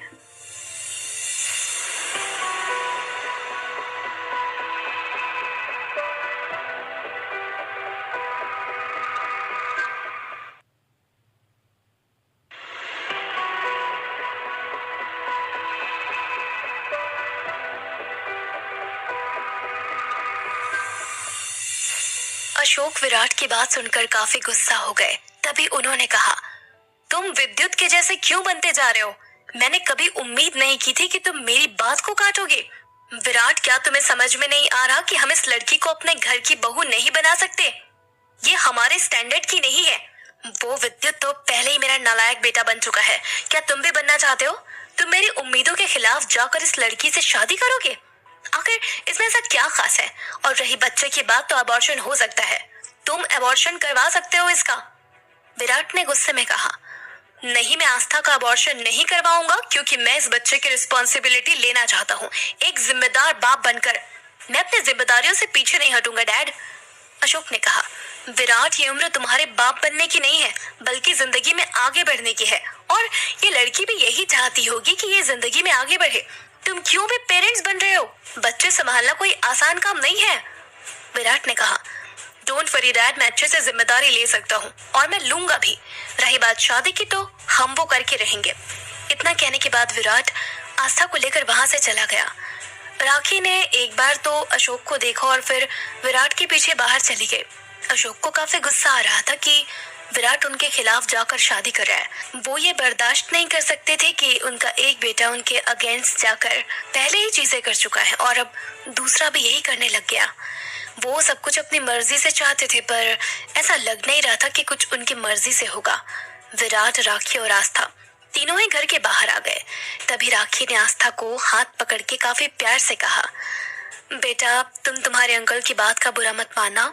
देखो वो थोड़े गुस्से वाले हैं, उन्हें जल्दी से गुस्सा आ जाता है और वो फिर कुछ भी बोल देते हैं। उन्होंने जो भी तुम्हारी फैमिली के बारे में कहा वो दिल से नहीं कहा था, बस उन्हें सिचुएशन समझ नहीं आई, इसीलिए उनके मुंह से कुछ भी निकल गया। तुम बहुत प्यारी बच्ची हो, वो तुम्हें इंसल्ट नहीं करना चाहते थे, नहीं वो कभी करेंगे। अगर तुम इस घर में भी आती हो तो वो तुम्हें एक्सेप्ट कर लेंगे, बस उन्हें समझने के लिए थोड़ा टाइम चाहिए। तुम तो जानती हो कि शादी वाली बात इतनी अचानक से निकली कि हम में से कोई भी संभाल नहीं पाया। आस्था ने कहा, कोई बात नहीं आंटी, मुझे उनकी बात का इतना भी बुरा नहीं लगा। मैं समझ सकती हूँ कि वो इस तरह से रिएक्ट क्यों कर रहे हैं। फिर राखी ने विराट से कहा, तुम इसे घर छोड़ दो, हम इस शादी वाले मैटर पर बाद में आराम से बात करेंगे। मैं तुम्हारे पापा से जरूर बात करूंगी, वो मान जाएंगे, पर जल्दबाजी में शादी करना ये सही नहीं है। तुम थोड़ा इंतजार करो, हम लोग तुम्हारी शादी खुद करवाएंगे, वो भी आस्था से। विराट ने कहा, ठीक है आंटी, मैं इस चीज के लिए आप पर विश्वास कर रहा हूँ। अगर इस पूरे घर में डैड किसी की बात सुनते हैं तो वो आपकी है, इसीलिए आप उन्हें समझाने की कोशिश करना। आई एम सॉरी कि मैं आपको इस मैटर पर इतना परेशान कर रहा हूँ, पर मेरे पास कोई ऑप्शन नहीं है, आप ही उन्हें मना सकते हैं। राखी को वैसे तो पता था कि अशोक उनकी बात सुनेंगे, पर शादी की बात पर एग्री करेंगे या नहीं ये नहीं पता था, क्योंकि ये काफी बड़ी चीज थी और ऐसी चीजों में वो राखी की नहीं सुनते थे। पर फिर भी उन्होंने अपने चेहरे पर एक नकली मुस्कान रखी ताकि विराट को विश्वास हो जाए कि हाँ, उनके घर के अंदर चलती है। फिर उन्होंने कहा, विराट, आस्था, तुम दोनों चिंता मत करो, थोड़ा वेट करो, मैं अपनी तरफ से तुम दोनों को गुड न्यूज जरूर दूंगी। विराट, आस्था दोनों ही उन्हें बाय बोलकर वहां से निकल गए। वैसे भी उन्हें राखी की तरफ से गुड न्यूज सुनने का इंतजार नहीं करना पड़ा। विराट आस्था को सुप्रिया के घर छोड़ने के लिए जा ही रहा था कि तभी बीच रास्ते में राखी का फोन आ गया। विराट ने कॉल पिक किया और राखी ने कहा, तुम्हारे पापा मान गए हैं, पर तुम आज की आज शादी नहीं कर सकते हो। देखो, आज शादी करना जल्दबाजी होगी, इसीलिए हम लोग साथ में बैठकर तुम्हारी शादी की डेट डिसाइड करेंगे।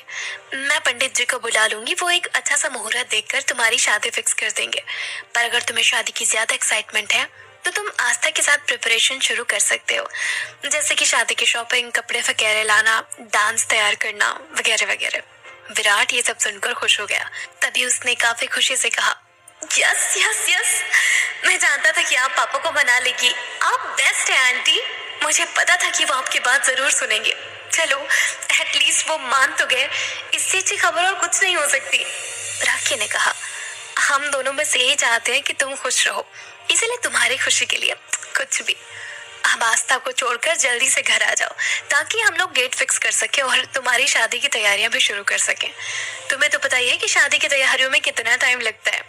विराट ने उन्हें ओके कहा और फिर कॉल कट कर दिया। फिर उसने आस्था से कहा, डैड हमारी शादी के लिए मान गए हैं, आंटी ने उन्हें मना लिया। अब तो तुम खुश हो ना, वो तुम्हें एक्सेप्ट कर रहे हैं, अब तुम्हें एम्बैरेसिंग फील नहीं होगा। आस्था ने कहा, ये तो काफी अच्छी बात है। चलो, अच्छा है कि आपके मॉम एंड डैड दोनों ही मान गए, पर अभी मुझे मेरी फैमिली को इन्फॉर्म करना है, साथ में तन्वी को भी ये बात बतानी है। विराट ने कहा, ठीक है, तो तुम उन्हें इन्फॉर्म कर देना। इसके बाद विराट ने आस्था को सुप्रिया के घर ड्रॉप किया। जब वो आई तब तन्वी घर पर नहीं थी, वो अपनी टीम को देखने के लिए विला गई हुई थी। कंपटीशन नजदीक आ रहा था, इसीलिए वो उन पर नजर रखने गई थी कि वो लोग ठीक से खेल रहे हैं या नहीं। पर वहां जाकर उसे पूरी तसल्ली हो गई कि वो लोग अच्छे से प्रैक्टिस कर रहे हैं। तन्वी को वहां पर रुके हुए काफी देर हो चुके थे। शाम के करीब 7 बज रहे थे कि तभी उसके पास विद्युत का कॉल आया। तन्वी ने कॉल उठाया और विद्युत ने कहा, हे, तुम घर कब आ रहे हो? तन्वी ने कहा, तुम ऐसे क्यों पूछ रहे हो, क्या हुआ? विद्युत ने कहा, कुछ हुआ नहीं है, मैं दरअसल यहीं पर बाहर तुम्हारा इंतजार कर रहा हूँ। क्यों ना हम दोनों साथ में चले, मैं भी आज काम से जल्दी फ्री हो गया था। जब तन्वी ने ये सुना तो वो काफी खुश हो गई, क्योंकि वो जानती थी कि विद्युत अपने काम से बाहर आया हुआ था और वो उसके विला के आसपास भी नहीं है, पर वो स्पेशली उसे लेने के लिए वहां आया है। उसने काफी खुश होकर कहा, मेरा काम यहाँ पर हो गया है, मैं बस अपना सामान पैक कर रही हूँ, तुमसे मैं बाहर मिलती हूँ। तन्वी ने इतना कहने के बाद जल्दी से कॉल कट किया और अपना सारा सामान बैग के अंदर डाला। फिर वो अपनी टीम को बाय बोलकर बाहर आ गई। वैसे तो वहां पर मीडिया के आने का डर नहीं रहता, इसीलिए तन्वी काफी एक्साइटेड थी। साथ में उसे कोई टेंशन भी नहीं थी, क्योंकि उसे पता है कि वो यहाँ पर केयर फ्री होकर विद्युत के साथ घूम सकती थी। घर के बाहर निकलने के बाद उसने देख लिया था कि विद्युत की कार रोड साइड पर खड़ी हुई है। वो जल्दी से वहां पर गई, पर क्योंकि उनके बाहर की वाली लाइट बिगड़ गई थी, इसीलिए वहां थोड़ा अंधेरा हो रहा था। तन्वी ने ध्यान नहीं दिया और उसके शू के नीचे एक नुकीली चीज आ गई। वो तन्वी को काफी तेज चुभी, इसीलिए जब वो उसे निकालने के लिए नीचे झुकी, तब उसने देखा कि सामने झाड़ियों में से कुछ मूवमेंट हो रही है। उसने कैमरे जैसी चीज भी देखी थी, पर क्योंकि वहां पर अंधेरा था, इसीलिए उसे लगा कि शायद उसे धोखा हुआ है। तन्वी उन सबको इग्नोर करके जल्दी से कार के पास पहुंचती है। जैसे उसने गाड़ी का दरवाजा खोला, तब उसे साइड से ये एहसास हुआ कि किसी ने उसकी फोटो खींची है, क्योंकि फ्लैशलाइट आई थी। वैसे भी वो एक रिपोर्टर है, तो वो जानती है कि किस किस सरकमटेंसेस में इस तरह की फोटो ली जाती है। और उसने जो अपनी साइड की आंखों से देखा, वो धोखा नहीं हो सकता है, क्योंकि वो इस फील्ड में काम कर चुकी है। विद्युत को समझ नहीं आया कि तन्वी अंदर बैठने में इतना टाइम क्यों लगा रही है। तभी उसने पूछा, क्या हुआ, तुम बाहर क्यों खड़ी हो, अंदर बैठो। तन्वी ने कहा, विद्युत मुझे अभी भी लगा कि किसी ने हमारी पिक्चर क्लिक की है। एक्चुअली हमारी भी नहीं, सिर्फ मेरी, क्योंकि मैंने नोटिस किया कि कहीं से फ्लैश लाइट आई जो पिक्चर क्लिक करते वक्त लगाई जाती है। विद्युत भी अपने आसपास के एरिया में देखने लग गया। वैसे तो वहां पर अंधेरा था, पर विद्युत को ऐसा नहीं लगा कि वहां पर कोई है या फिर कहीं से फ्लैश लाइट आ रही है। तभी उसने कहा, तन्वी शायद तुम्हें कोई धोखा हुआ होगा, पर यहाँ पर कोई नहीं है। तन्वी ने कहा, हाँ मुझे भी यही लगा, पर यहाँ पर कोई नहीं है। शायद तुम ठीक कह रहे हो, मुझे कोई गलतफहमी हुई है। तन्वी ने ऐसा इसीलिए कहा क्योंकि उसे भी वहां पर कोई नहीं दिखा, पर उसका दिल यही कह रहा था कि ये धोखा नहीं हो सकता है। उसने सच में फ्लैश लाइट देखी थी। तन्वी को लगा कि अगर वहां पर कोई है तो अभी उसे बाहर नहीं खड़े रहना चाहिए, इसीलिए वो जल्दी से कार में बैठ गई और वो दोनों ही वहां से चले गए। उनकी कार के जाने के बाद झाड़ियों के पीछे से एक आदमी निकला, जिसने हाथ में कैमरा लिया हुआ था। वो बहुत देर से वहां पर छुपा हुआ था ताकि सानिया की पिक्चर क्लिक कर सके। जब फाइनली वो उसे मिल गई, तब उसने खुशी से महक को कॉल किया।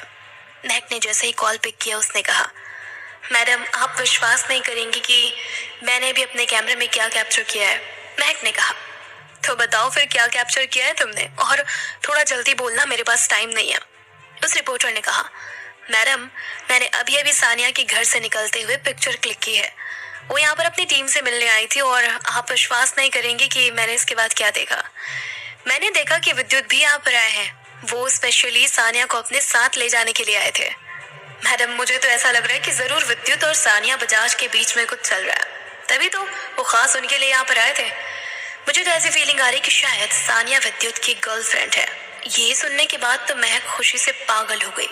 तभी उसने कहा, ये तो बहुत अच्छी बात है, क्या खबर दी है तुमने। जल्दी से तुम न्यूज एजेंसी आ जाओ और रिपोर्ट तैयार करो।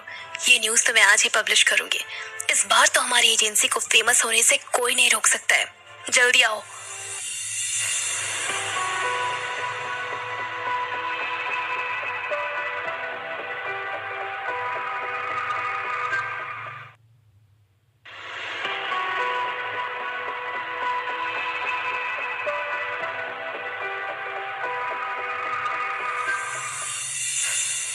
जहां महक को इतनी बड़ी खबर हाथ लगी, तो वहीं दूसरी तरफ जब तन्वी विद्युत वापस घर आ रहे थे, तब तन्वी ने देखा कि विद्युत ने काफी वेट लॉस किया है। नो डाउट कि वो कुछ दिनों में काफी ज्यादा काम करने लग गया है। उसने पहले विद्युत को कभी भी इतना काम करते हुए नहीं देखा था। अगर वो शूटिंग भी करता था, तब भी विद्युत बॉडी पर बहुत ध्यान देता था, खुद के लुक्स पे और बाकी सारी चीजों पर भी। अभी उसके पास कोई फिल्म नहीं है, इसीलिए वो अपने बिजनेस पर ही ध्यान दे रहा है। उसने अपना वेट लॉस कर लिया था, साथ में वो काफी थका हुआ भी लग रहा था। उसके चेहरे से ही पता लग रहा था कि उसने आज कितनी मेहनत की होगी। पता नहीं क्यों, पर तन्वी को ये अच्छा नहीं लगा। वो विद्युत को ऐसे नहीं देख सकती थी। तन्वी ने कहा, विद्युत क्या तुम्हें थकान महसूस नहीं हो रही है? क्योंकि मैं तुम्हारा चेहरा देखकर बता सकती हूँ कि तुम इस वक्त कितने ज्यादा थके हुए हो, साथ में परेशान भी हो। सच में मुझे तुम्हें ऐसे देखकर अच्छा नहीं लग रहा। विद्युत ने कहा, तुम्हें ऐसा क्यों लगता है कि मैं बहुत ज्यादा थका हूँ? मैंने तो आज ऐसा कुछ भी नहीं किया, तन्वी ने कहा। विद्युत, मुझसे झूठ मत बोलो, तुम्हारे चेहरे पर दिख रहा है कि तुम कितने ज्यादा टायर्ड हो और तुमने वेट लॉस किया है। तुम पहले काफी फिट थे पर अभी तुम्हारी बॉडी काफी लो लग रही है, इसलिए मुझे पता चला, विद्युत ने कहा। नहीं तन्वी, ऐसा कुछ नहीं है, तुम बहुत ज्यादा सोच रही हो। मैं बिल्कुल फिट हूँ, जैसे पहले था, इसीलिए तुम टेंशन मत लो, तन्वी ने थोड़ा दुखी होते हुए कहा। ये सब मेरी गलती है, सब कुछ मेरी वजह से ही हो रहा है। विद्युत को तन्वी को इस तरह से देखकर बिल्कुल भी अच्छा नहीं लग रहा था, क्योंकि वो जानता है कि इसमें तन्वी की कोई गलती नहीं है। विद्युत शुरुआत से ही ऐसा रहा है, उसे मेहनत करना पसंद था, स्ट्रगल करना पसंद था, क्योंकि उसे पता है कि आखिर में जो वो चाहता है वो उसे मिलेगा। एंड में वो ये भी कह सकता है कि ये सब कुछ उसने अपनी मेहनत से कमाया है। इसीलिए विद्युत कभी भी मेहनत करने से पीछे नहीं हटता। उसने गेमिंग वर्ल्ड में भी अपना पूरा कंट्रीब्यूशन दिया, तो वहीं उसने बाकी दूसरी चीजें भी सीखी थी। वो पढ़ाई में भी हमेशा से अच्छा रहा था और एंटरटेनमेंट इंडस्ट्री में भी उसने अपना काफी कंट्रीब्यूशन दिया था। पर अब उसके हालात थोड़े चेंज हो चुके थे, क्योंकि तन्वी की वजह से उसकी लाइफ में आरव आ गया था, जिसने उसका काफी नुकसान करवाया और अब उसकी वजह से विद्युत को काफी स्ट्रगल भी करना पड़ रहा था। पर विद्युत इसके लिए तन्वी को ब्लेम नहीं करता। वो जानता है कि इसमें तन्वी की गलती नहीं है। इससे पहले कि विद्युत उसे मोटिवेट करने के लिए कुछ कहता, तन्वी ने वापस कहा, अगर ये मेरी गलती नहीं होती तो तुम आज इतने थके हुए नहीं होते, ना ही तुम इतने टेंशन में होते। मैं कितनी बुरी हूँ, मुझे सच में खुद पर काफी गुस्सा आता है। जब तन्वी ने ये कहा कि उसकी वजह से विद्युत इस तरह से टायर्ड है, तो उसे ये सुनकर हंसी आ गई। वैसे विद्युत को बहुत कम मौकों पर हंसी आती है, वो हमेशा सीरियस एक्सप्रेशन के साथ ही रहता है। पर ये बात सुनकर वो एकदम से हंस पड़ा और तन्वी उसे देखकर हैरान रह गई। उसे समझ में नहीं आया कि विद्युत इस तरह से हंस क्यों रहा है। क्या उसने कोई फनी बात कह दी है? विद्युत ने हंसते हुए कहा, तन्वी, मुझे ऐसा लगता है कि तुम्हें तुम्हारे शब्दों का थोड़ा सही तरीके से इस्तेमाल करना चाहिए, क्योंकि मैंने सच में इसे डबल मीनिंग में लिया है। तन्वी ने अभी भी उसे कुछ नहीं कहा, वो उसकी बात को समझने की कोशिश कर रही थी। विद्युत ने फिर उसे छेड़ते हुए कहा, तन्वी, अगर तुम्हें मुझे थकाना है तो रात को थोड़ी ज्यादा ही मेहनत करनी पड़ेगी। मैं इतनी जल्दी थकने वालों में से नहीं हूँ। जैसे ही तन्वी ने ये सुना तो वो थोड़ा सा हैरान हुई, पर फिर वो शर्म के मारे लाल हो गई। उसे नहीं पता था कि विद्युत डबल मीनिंग बातें भी करता है। फिर उसने भी शर्माते हुए कहा, उफ विद्युत, तुम भी ना कभी भी कुछ भी बोलते हो। विद्युत को काफी अच्छा लग रहा था कि तन्वी उसकी बात पर इस तरह से शर्मा रही है। उसने जब ये कहा तो उसमें शर्म के साथ साथ हल्का सा गुस्सा भी था, पर यह प्यार वाला था। विद्युत यही चाहता था कि तन्वी को कभी भी ये ना लगे कि उसके साथ जो कुछ भी हो रहा है उसमें तन्वी की गलती है। इसीलिए वो उसे थोड़ा छेड़ रहा था ताकि उसका मूड भी लाइट हो सके। वैसे भी काफी दिन बीत चुके हैं, उन दोनों ने साथ में रोमांटिक टाइम स्पेंड नहीं किया। दोनों ही अपने अपने काम में बिजी रहते थे। इसीलिए विद्युत को लगा कि आज उसके साथ थोड़ी मस्ती करना जायज है, इससे दोनों को ही अच्छा लगेगा। तन्वी तो शर्म के मारे उसकी तरफ देख भी नहीं रही थी, पर उसे काफी अच्छा लग रहा था और विद्युत उस लम्हे में तन्वी को ज्यादा प्यार करने लग गया था। वो दोनों कुछ देर बैठकर आराम से बातें करने लगे और फिर विद्युत ने अपने घर के पास आकर कुछ दूरी पर कार को रोका।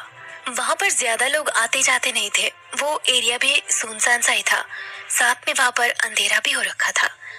गाड़ी के रुकने के बाद तन्वी ने पूछा, तुमने अचानक से कार क्यों रोक दी?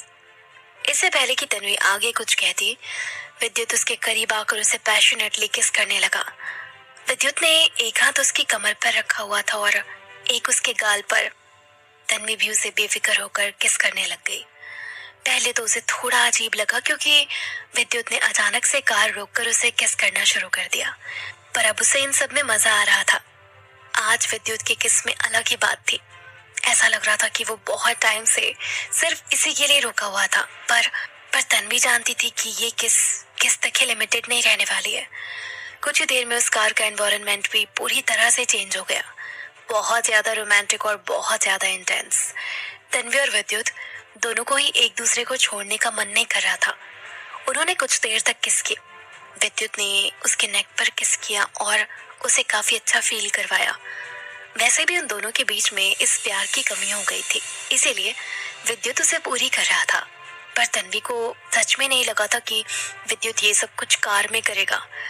उन दोनों ने किस करना बंद किया और तभी विद्युत ने तन्वी के कान के पास आकर बड़े ही प्यार से कहा, तनु, हमने कार में पहले कभी वो ट्राई नहीं किया है। तन्वी को समझ नहीं आया कि विद्युत किस चीज की बात कर रहा है। उन्होंने कार में क्या ट्राई नहीं किया है। उसने कुछ देर सोचा और फिर सडनली एहसास होता है कि वो किस चीज की बात कर रहा था। ये सोचकर तो तन्वी को शर्म ही आ गई। उसके गाल तक लाल हो चुके थे। तन्वी ने जल्दी से कहा, नो वे, हम लोग कार में वो। इससे पहले कि तन्वी अपने सेंटेंस को पूरा करती, विद्युत ने उसकी सीट को पीछे कर दिया। अब वो पूरी तरह से सीट पर लेटी हुई थी और विद्युत उसके ऊपर था। तन्वी की सांसें तेज हो गई थी। क्या वो सच में कार में वो सब कुछ करने वाले हैं? वैसे भी ये कार है, कोई कमरा नहीं जहाँ पर वो ये सब कुछ करने से मना कर दे। तन्वी ने कहा, विद्युत, तुम पागल तो नहीं हो गए हो? हम कार में ये सब कुछ नहीं कर सकते। हम घर चलकर इस मोमेंट को एंजॉय करेंगे, पर इस तरह से कार में? विद्युत ने उसके होठों पर उंगली रखते हुए बहुत प्यार से कहा, चुप हो जाओ तुम, मुझे कुछ नयापन चाहिए। वैसे भी कार में ये सब करना इतना भी इनअप्रोप्रिएट नहीं है जितना तुम्हें लग रहा है। कम ऑन तन्वी, थोड़ा एंजॉय भी करो। वैसे ही एडवेंचर अच्छे होते हैं, इससे लव लाइफ काफी इंटरेस्टिंग बनी रहती है। तन्वी अभी भी विद्युत को खुद से दूर हटाना चाहती थी, पर विद्युत ने अपना शरीर काफी भारी कर लिया था। वैसे भी वो उससे काफी स्ट्रांग था, तो तन्वी उसे दूर नहीं हटा पाई और कार में इतना स्पेस भी नहीं था कि वो इधर उधर चली जाए। विद्युत वापस से उसे किस करने लगा। इस बार उसने तन्वी के शरीर को भी टच करना शुरू कर दिया था। तन्वी के दिल की धड़कनें काफी तेज हो चुकी थी। उसने अपना एक हाथ विद्युत की ही गर्दन पर रखा हुआ था। उसे नहीं पता था कि ये सब कुछ कार में करना सही है या नहीं, पर वो उस लम्हे को एंजॉय करना चाहती थी, क्योंकि ऐसे लम्हे काफी कम आते हैं।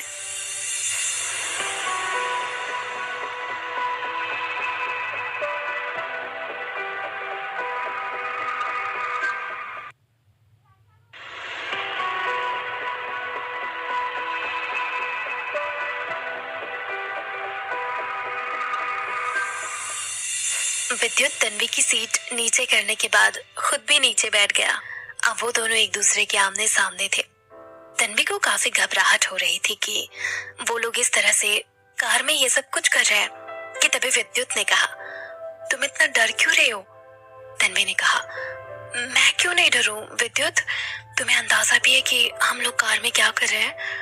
विद्युत ने उसे एक स्माइल देते हुए कहा, तनु, मैं इस काम में थकना ज्यादा पसंद करूंगा बजाय किसी दूसरे काम में। तुम समझ रहे हो ना मैं क्या कह रहा हूँ? तन्वी फिर से शर्माने लग जाती है और उसने कुछ नहीं कहा। वो दोनों फिर से किस करने वाले थे कि तभी विंडो पर आकर किसी ने नॉक किया। तन्वी एकदम से घबरा गई। वो विद्युत को दूर करना चाहती थी, पर गाड़ी में इतना स्पेस नहीं था कि वो विद्युत को खुद से दूर कर दे। विद्युत ने उसे शांत रहने के लिए कहा कि तभी बाहर से उन्हें सिक्योरिटी गार्ड की आवाज आई।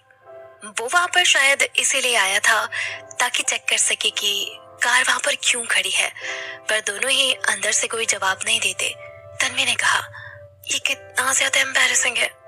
देखो, हमें ये सब यहाँ पर नहीं करना चाहिए। मैं कंफर्टेबल नहीं हूँ। बाहर गार्ड खड़े हैं और वो क्या सोचेंगे, और अगर उन्होंने हमें ये सब कुछ करते हुए देख लिया तो? विद्युत, सच में ये बिल्कुल सही आइडिया नहीं है। विद्युत ने उसे चुप कराते हुए कहा, तन्वी, ऐसा कुछ नहीं होगा।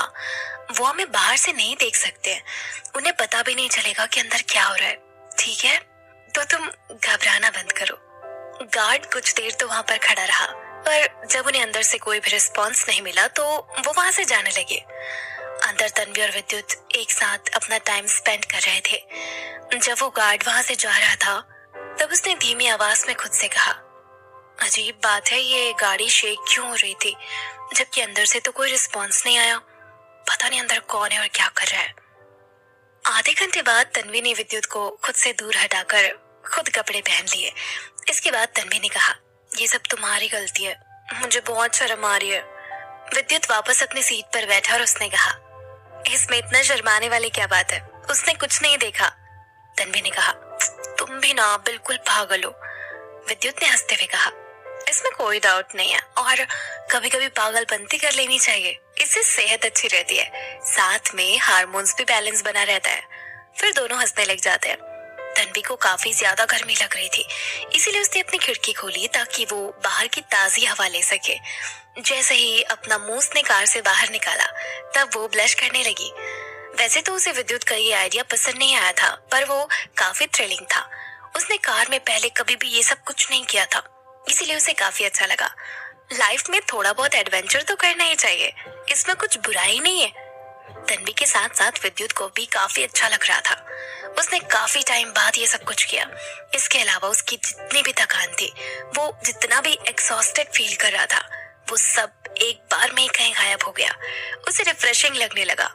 वैसे भी वो अपने प्यार के साथ काफी सारी चीजें ट्राई करना चाहता था, इसमें से एक ये भी थी। तो विद्युत को तो तन्वी पर उस टाइम बहुत प्यार आ रहा था। 10 मिनट रेस्ट करने के बाद वो दोनों ही वापस से सीट पर प्रॉपरली बैठ गए और विद्युत ने ड्राइव करना शुरू किया। जैसे ही वो वहां पर पहुंचे, उन दोनों ने देखा कि विराट की कार घर के आगे खड़ी हुई है। उन दोनों को ही समझ नहीं आया कि इस वक्त विराट वहां क्या कर रहा है, क्योंकि उसे तो उनके घर आना बिल्कुल भी पसंद नहीं है। तो ये उनके लिए थोड़ा सा सरप्राइजिंग हो गया था। विद्युत तन्वी कार से उतरे, उसे लॉक किया और अंदर की तरफ आ गए। उन्होंने देखा कि लिविंग एरिया से बातें करने की आवाज आ रही है। इसका मतलब सभी लोग वहां पर बैठे हैं। वो दोनों भी वहीं पर गए और उन्होंने देखा कि सभी लोग हंस रहे हैं। यहाँ तक कि विराट पहली बार घर में आकर कोई झगड़ा नहीं कर रहा, बल्कि सुप्रिया के साथ शांति से बैठा हुआ है। तन्वी विद्युत दोनों एक दूसरे को देख रहे थे। आखिर यहाँ पर चल क्या रहा है? सुप्रिया ने जैसे ही तन्वी विद्युत को देखा, उन्होंने खुश होकर कहा, अरे तुम दोनों जल्दी से यहाँ पर आओ। तन्वी, तुम विश्वास नहीं करोगी, पर विराट शादी कर रहा है। कितनी अच्छी न्यूज है ना ये। जैसे ही तन्वी विद्युत ने ये सुना कि विराट शादी कर रहा है, तो उन दोनों को विश्वास नहीं हुआ। क्या सच में वो शादी कर रहा है? पर अचानक से ये क्या हुआ? उसने शादी करने का मन कैसे बना लिया? वो तो अभी बैचलर है और उसे अपनी लाइफ एंजॉय करनी चाहिए, पर वो शादी कर रहा है, ये थोड़ी स्ट्रेंज बात थी। तन्वी विराट को देख रही थी, जो उसे देखकर थोड़ा सा नर्वस हो गया था। फिर उसने आस्था की तरफ देखा। दोनों के चेहरे पर सेम एक्सप्रेशंस थे। तो क्या वो जो सोच रही है वही हो रहा था? तन्वी उन दोनों के पास जा रही थी कि तभी सुप्रिया ने अचानक से उनका हाथ पकड़ लिया और कहा, वैसे मैंने तुम दोनों की कार को बाहर खड़े हुए देख लिया था। अगर तुम दोनों इतनी देर से कार में थे, तो घर के अंदर क्यों नहीं आए? तुम अपनी कार को इतनी दूर पार्क करके क्या कर रहे थे? मैं कितनी देर से इंतजार कर रही थी तुम दोनों का। तन्वी ये सुनकर चुप हो गई और विद्युत को देखने लगी। तन्वी को समझ नहीं आया कि उसे इस वक्त सुप्रिया को क्या जवाब देना चाहिए कि वो दोनों इतनी देर कार में क्या कर रहे थे, क्योंकि जाहिर सी बात है, जो वो कर रहे थे वो सुप्रिया को तो वो बता नहीं सकती थी, इसीलिए वो चुपचाप खड़ी थी। सुप्रिया ने वापस कहा, क्या हुआ, तुम ऐसे चुप क्यों खड़े हो? मैंने सीसीटीवी में देख लिया था कि विद्युत की कार काफी देर से घर के आगे खड़ी हुई थी, पर तुम दोनों यहाँ पर आने में काफी टाइम लगा रहे थे। मुझे तो एक बार के लिए चिंता भी होने लगी कि तुम दोनों आ क्यों नहीं रहे हो, कहीं कुछ प्रॉब्लम तो नहीं हो गई थी। तन्वी को तो ये सुनकर काफी शर्म आ रही थी, पर अब वो सुप्रिया से क्या कहे। उसने विद्युत को इशारा किया कि वो बात संभाले, पर विद्युत को खुद भी कुछ क्लेरिफाई नहीं करना था। उसे लगा कि ये बात किसी तरह से टाल देनी चाहिए। उसने जल्दी से विराट को कहा, अरे तुम इतनी जल्दी शादी कर रहे हो? तुम्हारा अचानक से कैसे मन बदल गया? मुझे तो लगा कि अभी कुछ सालों तक तुम शादी नहीं करने वाले। जब विद्युत ने ये पूछा तो सुप्रिया का ध्यान भी वहां चला गया और तन्वी ने भी जल्दी से कहा, हाँ हाँ विराट, हमें भी जानना है कि तुम अचानक से शादी कैसे कर रहे हो। तुम्हारा शादी करने का मन कैसे हो गया? क्या तुम्हें अचानक से कोई लड़की पसंद आ गई? विराट ने जवाब देने से पहले कुछ देर सोचा, क्योंकि जब से सुप्रिया बीमार पड़ी है तब से उनसे एक बार भी मिलने के लिए वो नहीं आया, और अब कुछ हफ्तों बाद उसे फाइनली सुप्रिया की याद आ गई और वो उनसे मिलने के लिए भी आया है, साथ में दूसरी बातें करने के लिए भी। वैसे तो उसका कोई मन नहीं था कि वो सुप्रिया से मिलने के लिए अंदर जाए। वो आस्था को छोड़कर दरवाजे से ही जा रहा था कि तभी आस्था ने कहा, विराट, अगर आप बुरा नहीं माने तो मैं आपसे एक बात कहना चाहती हूँ। सुप्रिया आंटी अंदर ही है, तो हमें उन्हें बता देना चाहिए कि हम दोनों शादी करने वाले हैं। एटलीस्ट उन्हें तो पता होना चाहिए ना, वो आपकी मॉम है। देखिए, मैं जानती हूँ कि आपको उनसे बात करना पसंद नहीं है, पर आप उनके बेटे हैं। अगर आप ये बात उन्हें पर्सनली बताएंगी तो उन्हें अच्छा लगेगा। अगर उन्हें कहीं दूसरी जगह से पता चलेगा तो वो टूट जाएंगी। उन्हें यही सोच सोच कर बुरा लगेगा कि उनके बेटे ने उनको शादी की बात नहीं बताई। और मुझे नहीं लगता कि इस टाइम पर उन्हें ऐसी कोई भी खबर मिलनी चाहिए। वो वैसे ही बहुत नाजुक कंडीशन में है।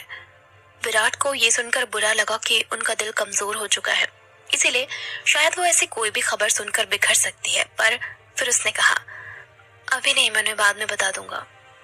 इससे पहले कि आस्था कुछ कहती, विराट वहां से चला गया था। आस्था को कहीं ना कहीं उम्मीद थी कि विराट जरूर आएगा, पर वो उसकी बात माने बिना वहां से चला गया था। आस्था अपसेट होकर अंदर जाने लगी थी कि तभी उसने गाड़ी के रुकने की आवाज सुनी। जब उसने पीछे मुड़कर देखा तो उसके सामने विराट था। विराट गाड़ी से उतर कर आया और उसने आस्था का हाथ पकड़ते हुए कहा, शायद तुम ठीक कह रही थी, मुझे खुद मॉम को शादी के बारे में बताना चाहिए। मैं तुम्हारे साथ अंदर चल रहा हूँ, पर सिर्फ तुम्हारे कहने पर। आस्था को ये देखकर काफी अच्छा लगा कि विराट उसकी इतनी बात सुनता है। जब वो दोनों अंदर गए तब सुप्रिया अपनी डेली एक्सरसाइज कर रही थी। विराट को अपनी मॉम को इस तरह से देखकर बिल्कुल अच्छा नहीं लग रहा था। वो पहले से बहुत ज्यादा कमजोर हो चुकी थी और साथ में ओल्ड भी दिख रही थी। उनके सफेद बाल आने लग गए थे और सबसे बड़ी बात ये थी कि उनका दिल पहले से भी ज्यादा कमजोर हो चुका है, इसीलिए वो अब पहले जैसे स्ट्रांग नहीं रही। विराट ने कभी नहीं सोचा था कि उसकी मॉम की ये हालत हो जाएगी और कहीं ना कहीं इसके लिए वो खुद भी जिम्मेदार था। वो बचपन से अभी तक सिर्फ उनसे नफरत करता हुआ आया है, और वो भी उनकी उस गलती के लिए जो मजबूरी में हुई। सुप्रिया विराट को देखकर खुश हो गई। उन दोनों ने कुछ देर बैठकर बात की और फिर वो तन्वी विद्युत के आने का इंतजार करने लगी। जब विद्युत ने ये देखा कि विराट को अचानक से सुप्रिया की फिक्र होने लगी तो उसे थोड़ा सा अजीब लगा। उसे समझ में आया कि विराट ऐसे उनसे मिलने के लिए तो नहीं आया है, इसीलिए उसने विराट से ये सवाल पूछा। विराट ने आस्था की तरफ देखते हुए कहा, हम शादी कर रहे हैं। मैं आस्था से शादी कर रहा हूँ, और इसमें इतना हैरान होने वाली क्या बात है? क्या आप लोगों को खुशी नहीं हो रही कि हमारी शादी होने वाली है? ये तो काफी अच्छी बात है ना? सुप्रिया ने जल्दी से खुश होकर कहा, हम लोग बहुत खुश हैं। मुझे तो सबसे ज्यादा खुशी हो रही है कि मेरा छोटा बेटा भी शादी कर रहा है, और मुझे तो आस्था बहुत पसंद है। ये लड़की लगभग 1 महीने से मेरे साथ है, तो मैं काफी अच्छे से इसे जानने लग गई हूँ। ये बहुत प्यारी है। अगर ये मेरी बहू बनेगी तो मुझे कोई दिक्कत नहीं है। मैं तो इस शादी से बहुत ज्यादा खुश हूँ। आस्था को खुद की तारीफ सुनकर काफी अच्छा लगा, और विराट को भी अच्छा लग रहा था कि सुप्रिया को आस्था पसंद आ गई। विद्युत ने फिर पूछा, अच्छा, क्या मिस्टर नुमानी और राखी आंटी इसके लिए मान गए? क्या डैड ने तुम्हें कुछ नहीं कहा? क्योंकि मुझे नहीं लगता कि वो आस्था के लिए इतनी आसानी से मानने वालों में से हैं। मैं जानता हूँ कि वो हमेशा स्टैंडर्ड की बात करते हैं, तो उन्होंने जरूर ये सब कुछ कहा होगा। विराट ने कहा, हाँ, उन्होंने पहले थोड़ा ड्रामा जरूर किया, पर राखी आंटी ने उन्हें मना लिया। उन्होंने कहा कि जब तक मैं खुश हूं तब तक उन्हें कोई दिक्कत नहीं है, इसीलिए वो दोनों मान गए। विराट का जवाब सुनकर विद्युत उससे आगे सवाल तो करना चाहता था, पर फिर उसने नहीं किया। तभी सुप्रिया ने पूछा, अच्छा, ये तो बताओ कि क्या शादी की डेट फिक्स हो गई है? विराट ने कहा, अभी नहीं। आंटी ने कहा है कि वो पंडित जी को घर पर बुलाएंगे और डेट फिक्स कर लेंगी। पर हाँ, मैं अभी आप सबको इन्फॉर्म करना चाहता हूँ कि हम लोग कोर्ट मैरिज कल करने वाले हैं। वैसे तो मैं आज करने वाला था, पर सभी ने मुझे आज मना कर दिया, इसीलिए हम कल कोर्ट में जाकर शादी कर लेंगे। एक बार हमें सर्टिफिकेट मिल गया तो हम लोग साथ में रह सकते हैं। इसके बाद जब भी डेट फिक्स होगी तो हम लोग दोबारा शादी कर लेंगे, और ये बात हम सभी के बीच में रहेगी, किसी भी बाहर वाले को नहीं पता चलेगी। सुप्रिया ने खुशी से कहा, ये तो बहुत अच्छी बात है। अगर एक बार शादी की डेट फिक्स हो गई तो हम लोग भी तैयारी शुरू कर सकते हैं। मुझसे तो इंतजार ही नहीं हो रहा है।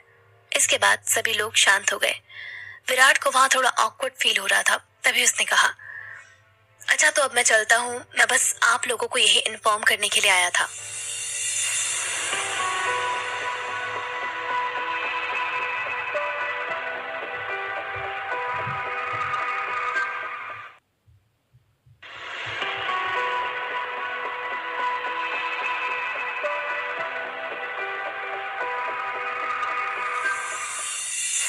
जब विराट वहां से जाने लगा तभी सुप्रिया ने कहा, बेटा, इसी तरह से मिलने आते रहा करो।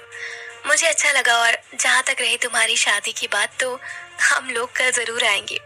विराट ने उन्हें स्माइल दी और फिर वो सभी को बाय बोलकर वहां से जाने लगा। तभी आस्था ने जल्दी से कहा, मैं आपको बाहर तक छोड़ देती हूँ। इसके बाद वो दोनों ही साथ में घर से बाहर आ गए।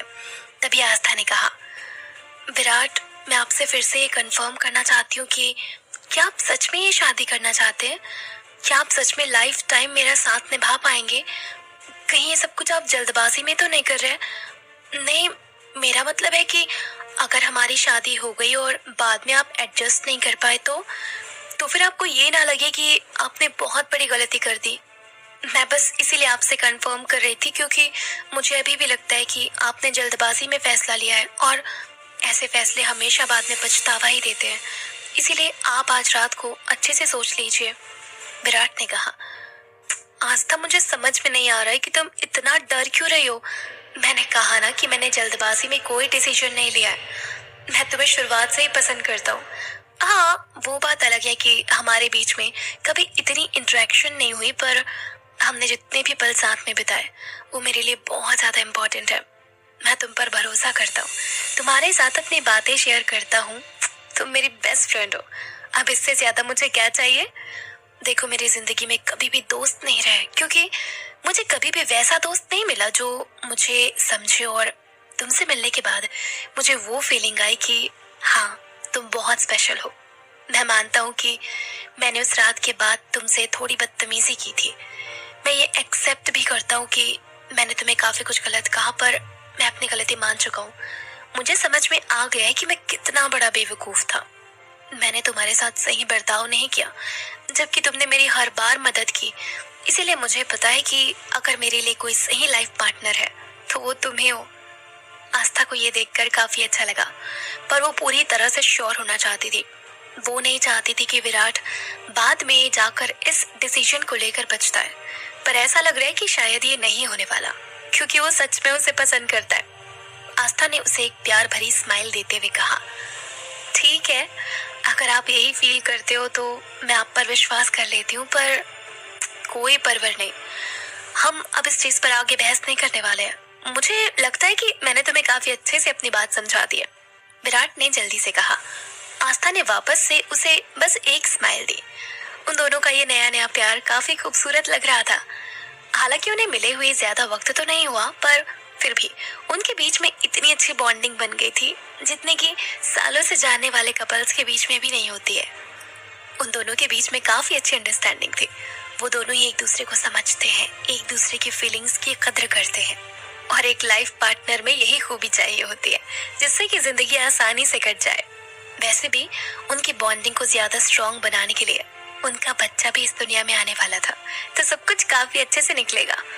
विराट जल्दी से अपने कार में बैठ गया, क्योंकि उसे काफी देर हो चुकी थी। घर जाकर उसे काफी तैयारियां भी करनी थी। उसने अपने लॉयर से बात कर ली थी और कल की डेट भी फिक्स कर ली थी। वो नहीं चाहता था कि उन्हें मैरिज सर्टिफिकेट मिलने में जरा सी भी देर हो। आस्था उसे जाते हुए देख रही थी, पर विराट ने कार स्टार्ट करने से पहले अपने विंडो को नीचे किया और आस्था से कहा, मैंने पहले किसी भी लड़की से प्यार नहीं किया। तुम पहले इंसान हो जिसके लिए मैं ये फील करता हूँ। तो मेरे लिए तुम बहुत स्पेशल हो और हमेशा रहोगी, ये कभी मत भूलना। इसके अलावा मैंने कभी भी किसी भी लड़की के लिए शॉपिंग नहीं की है, ना ही मैं जानता हूँ कि लड़कियों को क्या पसंद है। इसीलिए अगर तुम्हें कुछ भी चाहिए हो तो प्लीज प्लीज मुझे मैसेज कर देना। मैं वो सामान तुम तक पहुँचाने की पूरी कोशिश करूंगा। आस्था ने कहा, ठीक है, अगर मुझे कुछ भी चाहिए होगा तो मैं आपको बता दूंगी। आप बेफिक्र होकर घर जाइए। विराट ने कहा, ठीक है, तो फिर मैं कल तुम्हें यहाँ पर लेने आ जाऊंगा। My wife to be. Aastha को ये सुनकर काफी अच्छा लगा और वो शर्माने लगी। उसने अपने मन में कहा, ओ ये कितना क्यूट था। विराट इसके बाद वहां से चला गया। जब तक उसकी गाड़ी आस्था की नजरों के सामने से गायब नहीं हुई, तब तक आस्था बाहर ही खड़ी रही। वो अभी भी बिलीव नहीं कर पा रही थी कि ये सब कुछ सच में हो रहा है। कहाँ वो आज हॉस्पिटल अपने बच्चे का एबॉर्शन करवाने गए थे, और अब कहाँ दिन के एंड में उसकी शादी फिक्स हो गई। ये सब कुछ अनएक्सपेक्टेड था, पर आस्था को ये देखकर अच्छा लगा कि विराट उसकी इतनी फिक्र करता है। उसके बच्चे की भी फिक्र कर रहा था, क्योंकि आखिर में यही मायने रखता है। वो उसे प्रोटेक्टेड फील करवा रहा था, और आस्था को यही चाहिए था, क्योंकि वो नहीं चाहती थी कि फ्यूचर में उसे या उसके बच्चे को कोई भी प्रॉब्लम आए। पर अभी उसे इन सबसे बड़ा काम करना था। उसे अपने पेरेंट्स को ये सारी इन्फॉर्मेशन देनी थी। उन्हें बताना था कि वो शादी करने जा रहे हैं, साथ में प्रेग्नेंट भी है, क्योंकि उनका ये जानना बहुत ज़्यादा ज़रूरी है। जब विराट वहाँ से चला गया तब आस्था भी वापस घर के अंदर आ गई। जब वो लिविंग रूम की तरफ जा रही थी तब उसने सुना कि सुप्रिया अभी भी तन्वी विद्युत से पहले वाले मैटर पर डिस्कशन कर रही है, जिसका जवाब उन्हें नहीं मिला था। उसने सुप्रिया को कहते हुए सुना, देखो मुझे तुम दोनों सच में बताओ कि आखिर में तुम 1 घंटे से गाड़ी में बैठे हुए कर क्या रहे थे? मैंने खुद सीसीटीवी कैमरा में देखा है कि तुम्हारी कार घर के आगे आकर काफी देर पहले रुक गई थी, पर तुम दोनों उसमें से नहीं निकले।